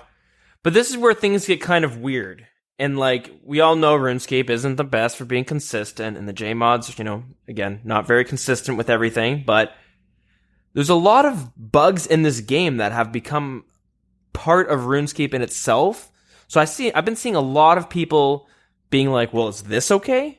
Like, for instance, prayer flicking is kind of manipulating a bug with the ticks, the way the tick system works, right? Yeah. And again, I know that's very different, but then you have something like, a friend even made a video once this all happened, where he showed himself luring Callisto far enough where he gets just kind of stuck. And then he just stops moving, and Callisto, the wilderness boss, stops moving, stops attacking, and you could literally just click your guy there and let him punch him, and you don't have to worry about anything except for other PKers. But you don't have to worry about the boss even attacking you. So I've seen a lot of people being like, well, why the fuck is this still going on? Why is nobody getting in shit for luring the bosses away? Can't find it right now, but I think JMod even said they feel like that is a bit different in some sense. Are you aware of that bug at all? Yeah, I mean, I've done it with Vedian. Yeah, so people start saying, like, well, why the fuck can that happen then? And, like, nobody gets in trouble. So, like, this is where it gets kind of weird, you know what I mean? Because when I saw a friend's video, I kind of knew that bug existed, but I did not know to the extent of how bad it was, where, like, you could literally kill it with no issues, like, no risk, really. You could one item it all of a sudden, right? Yeah. So that seems kind of weird to be able to do that in the game and not get in trouble. And they said we feel like that's a different case versus the Cerberus bug, which I guess you could make the argument that's different, but still, that they're aware of some of these bugs and maybe they don't know how to fix it, or I don't know. I mean, regardless, they should be fixing those kinds of bugs, like with the wilderness bosses and whatnot. I don't think, like I said, I don't think any of it should be bannable, unless it was like the only thing was like the dude who made 50 accounts to Gmall Corp Beast and he had like a bunch of bots doing it. Like that shit's different when you're doing it for like real life monetary gain. But if you get like 30 kills on like Cerberus on your hardcore Iron Man for pixels, like it's like, who gives a shit? Like it's the exact same thing as people bringing mains when they're on their Iron Man and getting their mains to tank the bosses. It's the same thing where they're abusing aggro mechanic to help with their Iron Man, right? I get what you're saying, but it takes away from the integrity of like an Iron Man account. Because I know when I see an Iron Man account, let's say I see them with like some pretty good gear, I go, dude, fucking sick. That's an awesome account. That is impressive. Mm-hmm. Now, if later I see some like Twitch video of him like being able to easily kill the boss because he had a friend tank it for him, I'm gonna go like, oh well, fuck, that's not as impressive at all. Yeah, exactly. I mean, at the end of the day, they're kind of just taking content from themselves, but I mean, they shouldn't be punished. I mean, it's tricky because like with the Cerberus, you want to set a precedent that like, hey, if you see other bugs like this in the future, like let's say when the new raids come out, we don't want people just being like, all right, let's fucking all abuse this bug before they switch it. Let's try to get as much gear as we can from the new raids before they end up, they want people to be like, I know this exists, but I'm kind of scared to do it because I don't want to get, in shit. Yeah. I don't want to get banned or whatever. Yeah, so let's say this guy's killing Cerberus. He gets primordials from this bug. I think, like, at most, they should just take away the primordials and then fix the bug. You know what I mean? Like, but they can't really do that because it's Jagex. They don't really touch your items ever, it seems like. But they kind of just have to, like, get on top of, like, some of these boss fixes. Because I've done it with Vedian. Like, you can't de-iron me or whatever. You're going to ban me for 2 weeks for killing Vedian, like, by doing a bug, like, 14 times. Because I had a shitty-ass Slayer task, and I had to just kill him a bunch. Yeah, I agree. It sucks to be punished for that, but I do hope they fix things like that. Because, you know what I mean? I want to be able to go to a boss and be like, oh, how do I kill it? Look up a boss fight and then, or a guide on YouTube, and next thing he's like, okay, you want to lure him over here? And I mean, if you look up a Vedian guide, that's kind of what it is. Exactly, but I want it to be like, all right, this is going to be a tough one. You're in for quite a challenge because you're facing a very strong boss. I mean, here's the thing. Did they fix the Cerberus bug? They have since fixed it, yes. Okay. That's the most important thing, but I think, like, I don't know. I know the big issue is they didn't ban a streamer foe who did it on stream. Yeah, he told Bulge about it. He told him about the bug and to go do it, and then he gets banned for it. And he even admitted it. Yeah, he did make a post himself saying, like, foe kind of, wrote a comment on the thread. It's probably one of the top ones, and he was saying, this is bullshit. This is really unfair for him. If he gets banned, I should get banned as well. So that's like kind of kudos for him for saying that. But at the same time, we've seen it before, a little bit of a streamer favoritism. Mm-hmm. They kind of pick and choose who they want to punish to, make an example of it. But in the past, we've also seen a friend get punished for things as well, right? Yeah. So gets tricky. But Mod Matt K did actually make a post himself. I'll probably post it on our Discord as well. And he says, we can't really have rules that are black and white for these kind of things because RuneScape's such a weird game compared to others. But some of the things that they do look into before they figure out what to do with someone, how many times the abuse happened? Was the bug reported to us? What kind of account was it? For example, Hardcore Iron Man, Ultimate Iron Man, normal account. The benefits of it, so the experience and the gold that was gained, impact on game integrity, the impact on a wider community. Did the player share the reproduction steps with others via chat, Twitch, and social media? And would the player likely have known they were abusing a bug? So they try to look and take all that into account. They posted a graph as well stating, let's say 4 months ago, they had probably about 20 people doing the bug, and it was being used, a couple thousand times clicking on the boat because they can track what things you're using, right? Interacting with. And then once the video got shown, it went upwards to 110 people or so were abusing the bug. And it was, the boat was being clicked about 20,000 times. So after that, the Twitch videos were kind of getting shown. It really blew up in the sense of how many people started abusing it. Mm-hmm. So maybe they felt panicked and, okay, find some guy who shared it. And then, okay, not a streamer because we still want to be, we still want a large audience watching someone play RuneScape. So let's not get him. We'll get the next guy over, right? Mm-hmm. Yeah, we'll post the comment that Mod Matt K posted on the subreddit for you guys to look at as well. Post it in the Discord, possibly Twitter, maybe even Facebook. And anything else you want to touch on about the bug? No, I think that's it. All right. Okay. And moving on, we've seen an uproar of people coming into the subreddit from RuneScape 3. I've seen a lot of things. The first post I'd seen was RuneScape 3 is in trouble. Please help us. Again. Yeah. So, many people quit RuneScape 3 for multiple reasons, whether it was the wilderness being taken out, microtransactions being introduced, or EOC coming into the game. I myself quit when the wilderness vanished. That was back in 2007. And yes, there's multiple reasons, but RuneScape 3 in itself, it's a different game. It's not terrible. I don't want to shit on it. It's just a different game for the most part. They do a lot of things that I think are really cool. For instance, the questing. Some of the bosses are fucking really cool to look at and stuff like that. The quests are great. Some of them are even voice worked, which is pretty good. It's actually a lot more engaging. Anything you like about RuneScape 3? Not really. Yeah, okay, fair enough. Not a big fan of RuneScape 3, but yeah. Yeah, and then many people aren't a fan of RuneScape 3, but I just want to say that they do have their own community that likes the game itself, so as much as we shit on it, clearly it has a fan base that prefer it over old school RuneScape for the most part.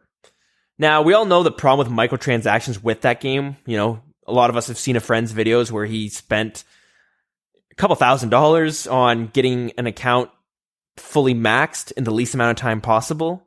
And it showed that almost, I don't know how you want to explain it, kind of like a loot crate system where you open a chest and you get a reward from it that you spend real life money to get keys for. And he showed that was in itself the fastest way to level your account. Yep. Yeah, the problem that people are having now is that microtransactions aren't new since the Squeal of Fortune came out back in, 2013, 2012. I don't even know because I wasn't playing at the time. But over the past year, it has ramped up tenfold with nonstop promotions for the microtransactions and things like that. And now the direction of the game seemed to have shifted as much as it shifted before with the microtransactions. It to them, I guess, it shifted even more. So I was trying to look into it, like, what was the problem? Did they start selling the best weapon for real life money only? It was nothing like that. It's just the promotions are just getting out of hand, and they're just trying to. It just seems like they're trying to milk the cow as much as possible. You know what I mean? Yeah, there was like a graphic of the RuneScape 3's yearly calendar compared to Old School, and then like with updates and shit, and RuneScape 3 was pretty much just microtransactions. Treasure Hunter update, Treasure Hunter like event, Treasure Hunter event, like just nonstop. Seems like kind of a problem, and like people over there aren't really sure what to do. So the reason I'm bringing this up, because it's kind of worrying, you know, as an Old School RuneScape player as well, because I don't know if I've talked about this in the past, but or if it's obvious, but if RuneScape 3 tanks too much, there's a good chance we might feel some of the repercussions, whether it's through increases of membership or something like that.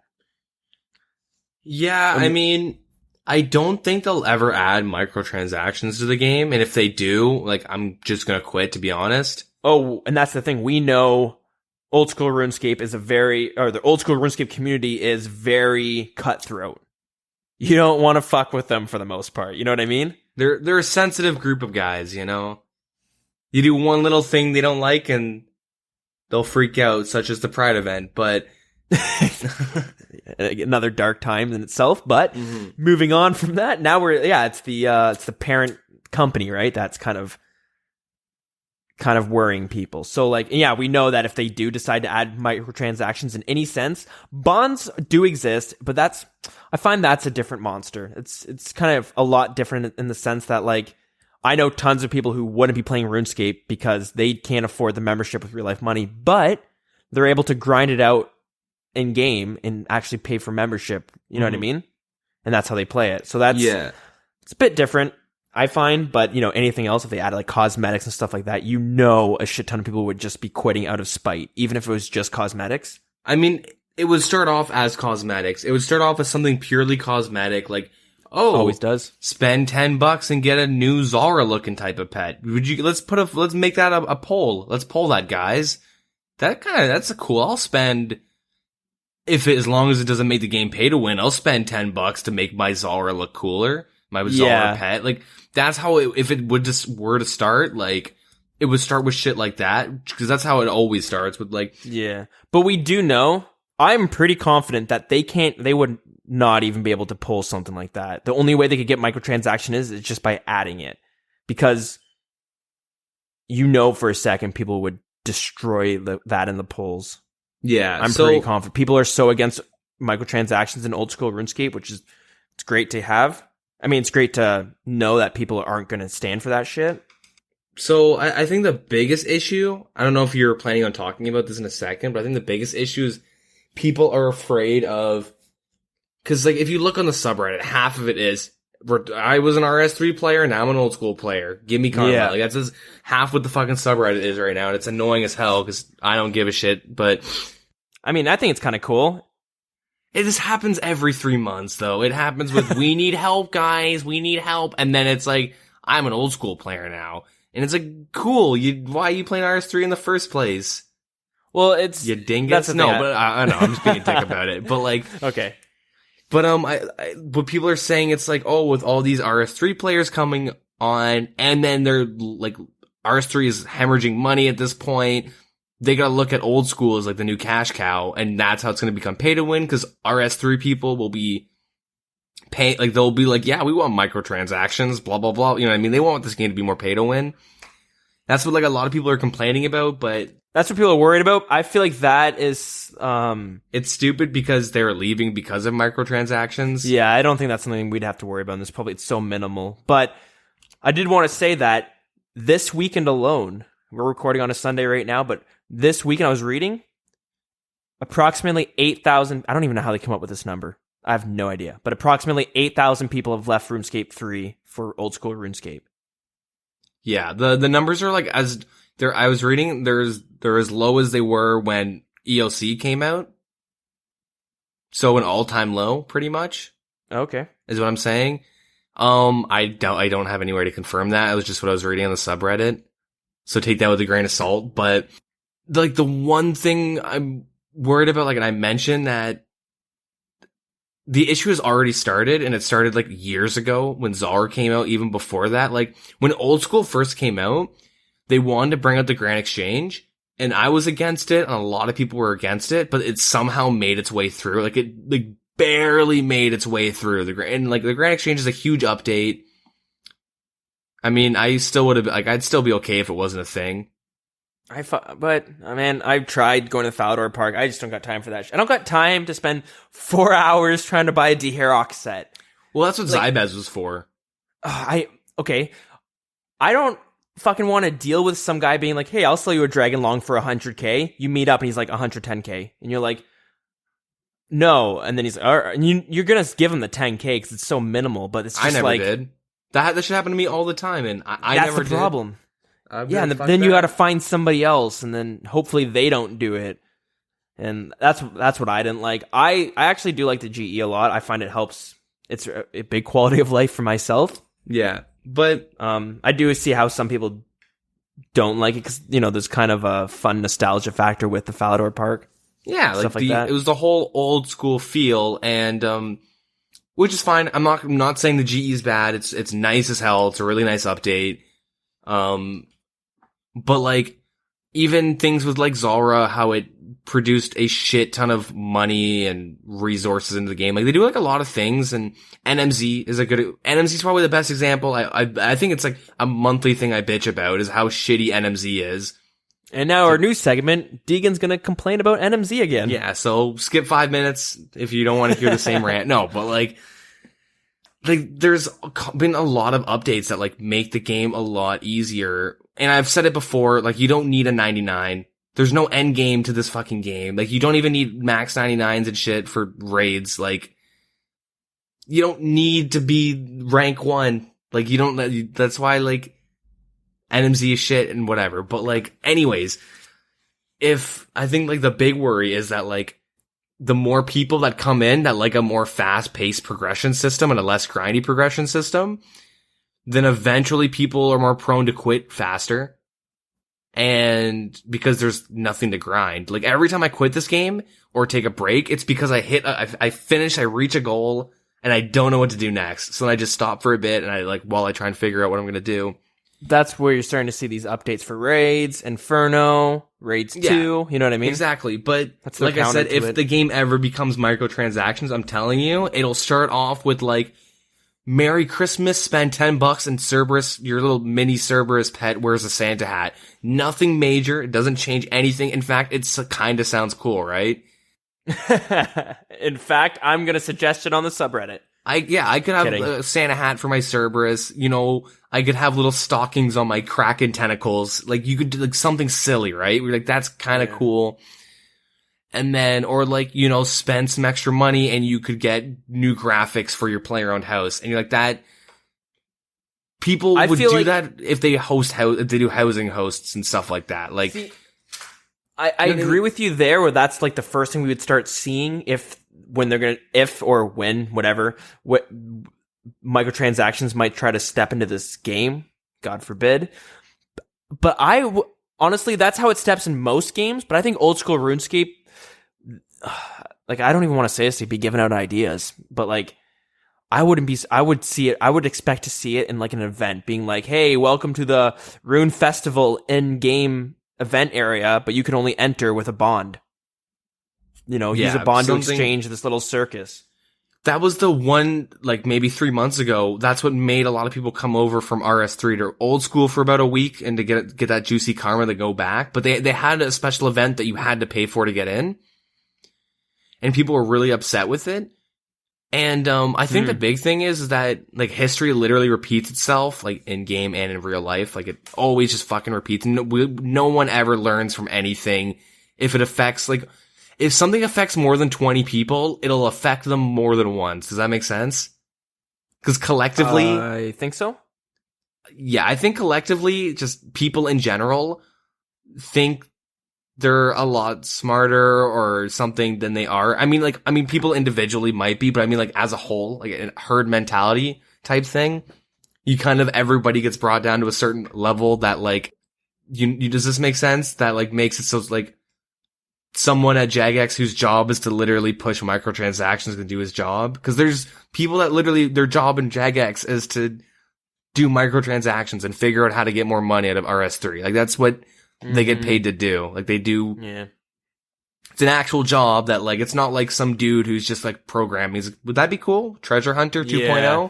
Like, it's a planned thing by someone who has a title, and, like, their plan is to milk the cow as much as possible. Yeah, and they understand how to manipulate people because they know marketing and advertising. And the scary thing about Old School and RS3 is that its base community likes to communicate through shitty memes and stuff on a subreddit. Like, JX could have a bot right now that analyzes every post and every comment and has analytics for what people think on certain things. Like, Mod Ash is the best and Mod Mad K is the worst in terms of Jagex mods. You know what I mean? Does this make sense where I'm going with this? I don't know. Keep going. We'll see. So, RuneScape is, like, Old School would be the easiest game to sneak in microtransactions, is what I'm saying. See, I would have to disagree there. Through things like astroturfing and, like, online manipulation, just because, like, how often is your opinion swayed on a topic? Like, this happens, this happens to me all the time, and this is, like, kind of RuneScape related, and I have to catch myself and be like, why am I agreeing with this person all of a sudden? Like, it happens all the time on Reddit where, like, I read an opinion and I agree with them, but then I read a counterpoint and then I agree with that person. And I go... Yeah, I hate to say it. Yeah, that's me. I do the same thing. It happens to everybody because people can present themselves in, like, a way that, like, that's totally understandable. I agree with that. And then it, like, it's really hard to catch yourself. And, like, especially where you look at Old School and it's just memes. Like, what day is it? Day 32 for Beaver Facts? You know what I mean? He's working hard there, though. Yeah, I mean, he's going at it. But I mean, like, in terms of, like, there's not really any serious discussion. It's all memey, so, like, you can kind of just, like, turn your brain off and go through the subreddit and have some fun.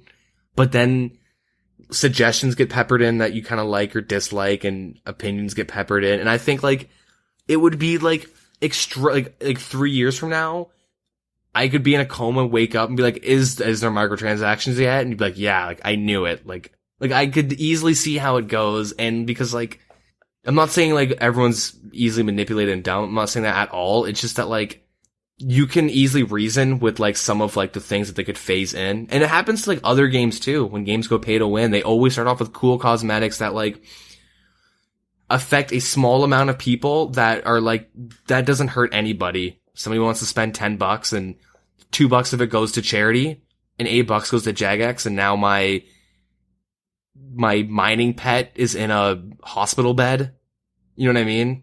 Yeah. I'm actually doing good, but then, like, I don't know. It's scary. But what I'm saying is the RuneScape 3 resurgence thing, where the migration doesn't really change how that process would go. Maybe it would just speed it up. Well, this might go into it after, because I want to bring this part up. I don't want to talk about this for too much longer, but, like, they made a pretty big uproar in RuneScape 3, and then one of I don't know if it's the leader for the microtransaction department or whatever it is, but he's going to come up with a statement on Monday. So next week's episode, we'll be able to tell you maybe what happened there, if anything happened. And yeah, we'll have to see. But a lot of this seems like it comes down from when Jagex was bought by that Chinese company. Yeah. Because when I was reading into it, and apparently this is something common, where, like, you know, a company gets bought and they just fucking milk it for, they milk it for as much as they can, it dies, and then they sell it and move on. And the problem is, it's just the way things are kind of done with many, you know, high roller business types in China, is they work more towards short-term gains than long-term gains. Yeah. And especially with video games itself, a lot of Chinese gamers, they play games that are more pay to win than what we play in, like, Western society, I put in quotes, which is pay to unlock. Yeah. You know, we pay for membership, we get more content. I mean, you make a good point with that company, the company being bought out, because I wouldn't, like, imagine Jagex's, like, random numbers, like, net worth or, like, yearly, you know, income, like, whatever they make per year. Let's say it's 50 million, just probably not it, definitely not it, I'm just throwing that out.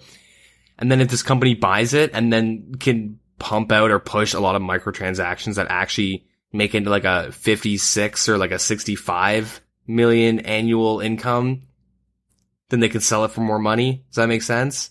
Yeah, or they take that profit, sell it for maybe a bit less because they killed it. You know what I mean? And they move on. They milk the cow dry and move on, which has happened in the past. And honestly, that's might have been what happened to the beginning of RuneScape 3 when microtransactions got introduced.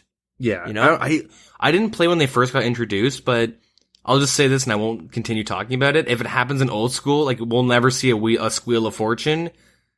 That would not be a thing we'd see. There wouldn't be daily pay to win spins or anything like that.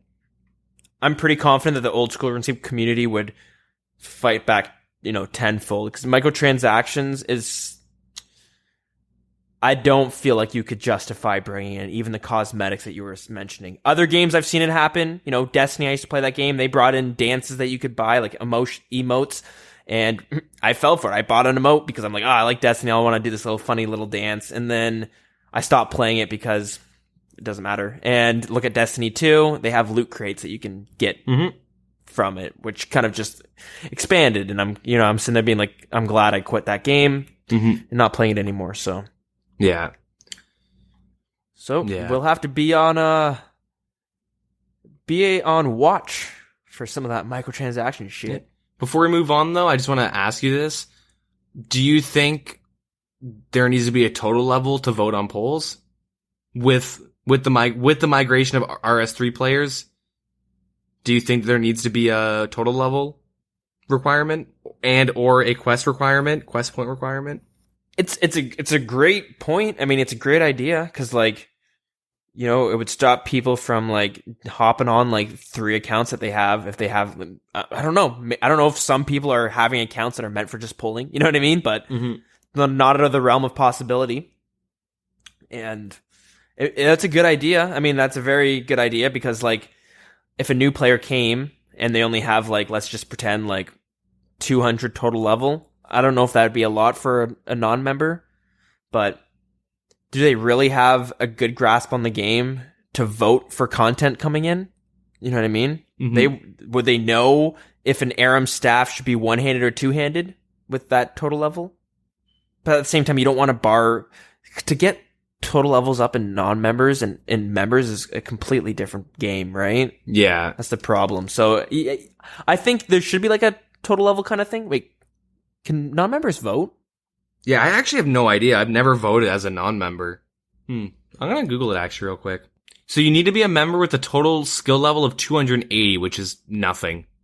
Oh, okay, so that's pretty much kind of nothing. there. Okay, but I guess they do have it. So cool, interesting. Look at that, we're learning something new today. But okay, do you think that they should have like an actual one, like 750, 1,000, 2K?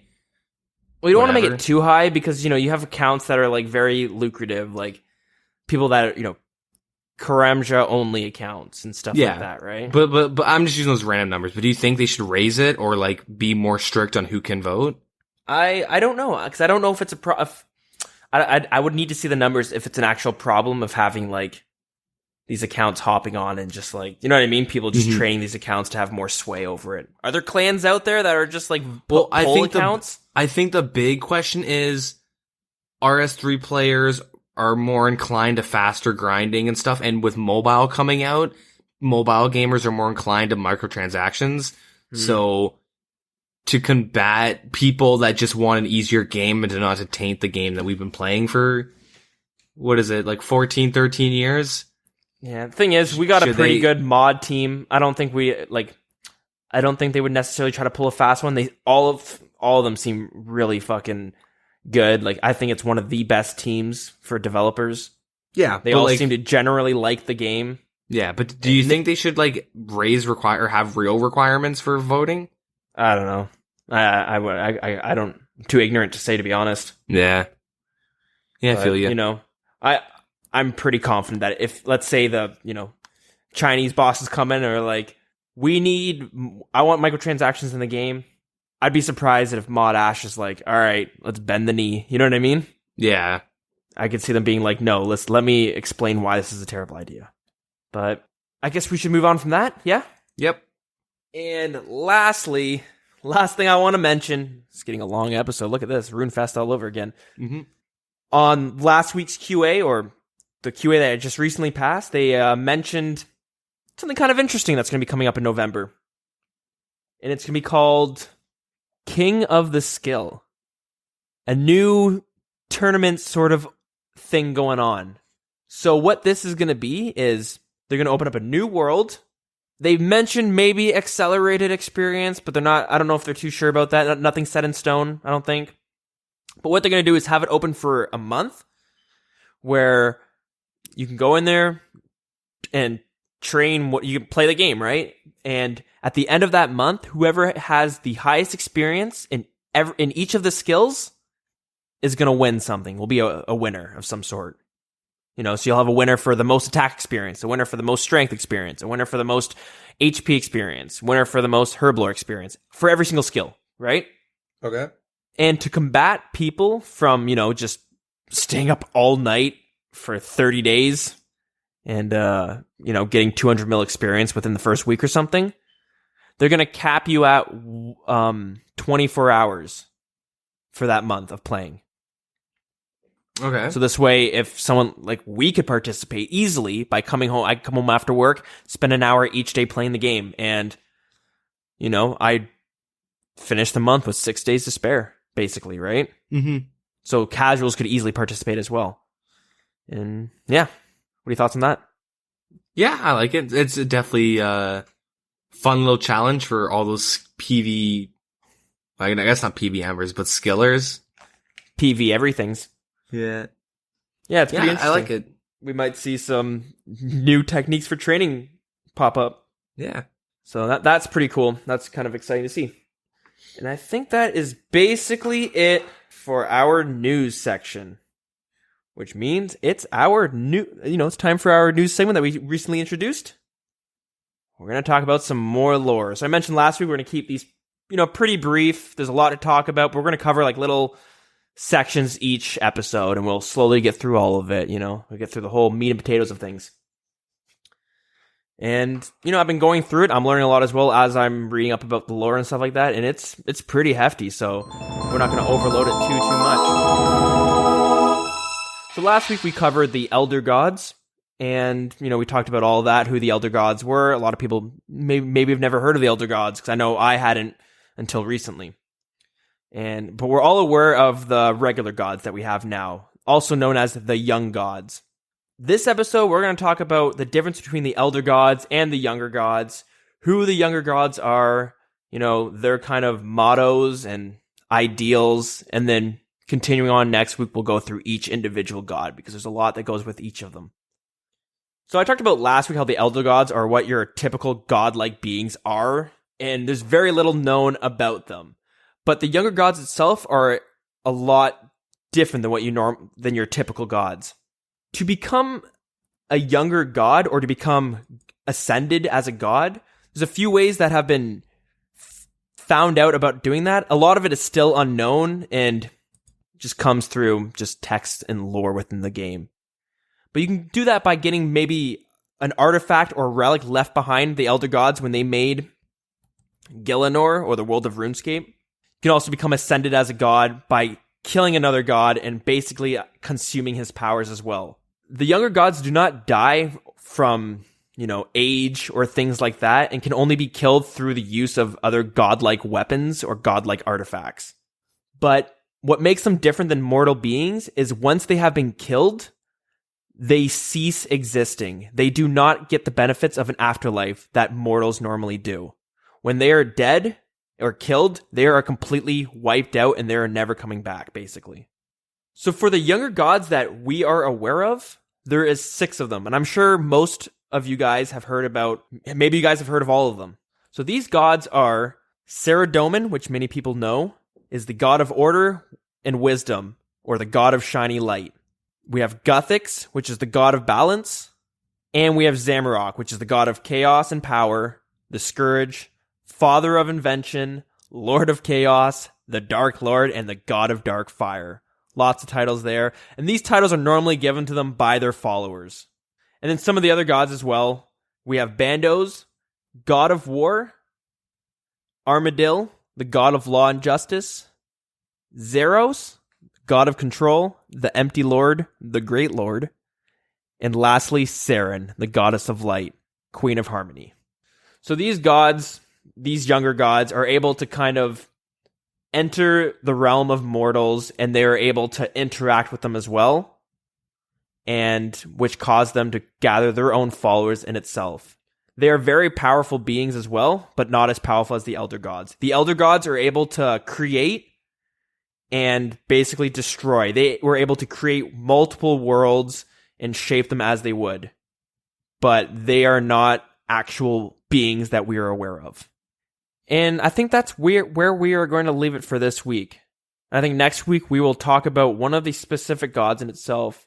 We'll talk about their followers, what their ideals might consist of, and stuff like that. So there's your weekly old school lore in a nutshell. All right, and with that being said, I think we should start wrapping things up. We're getting a little lengthy here, but yeah, I think it's time to wrap her up for the week. Sounds pretty good. So, yeah, if you guys want to send us your feedback or, ask us questions or tell us a story of any sorts or just get in contact with us in any way or, hang out on RuneScape, there's a few ways you guys can do that with us. There's our Twitter is @TheWildernessRS. Our Facebook is facebook.com/TheWildernessPodcast. Our email is thewildernesspodcast@gmail.com. Our in-game clan chat is WildCC.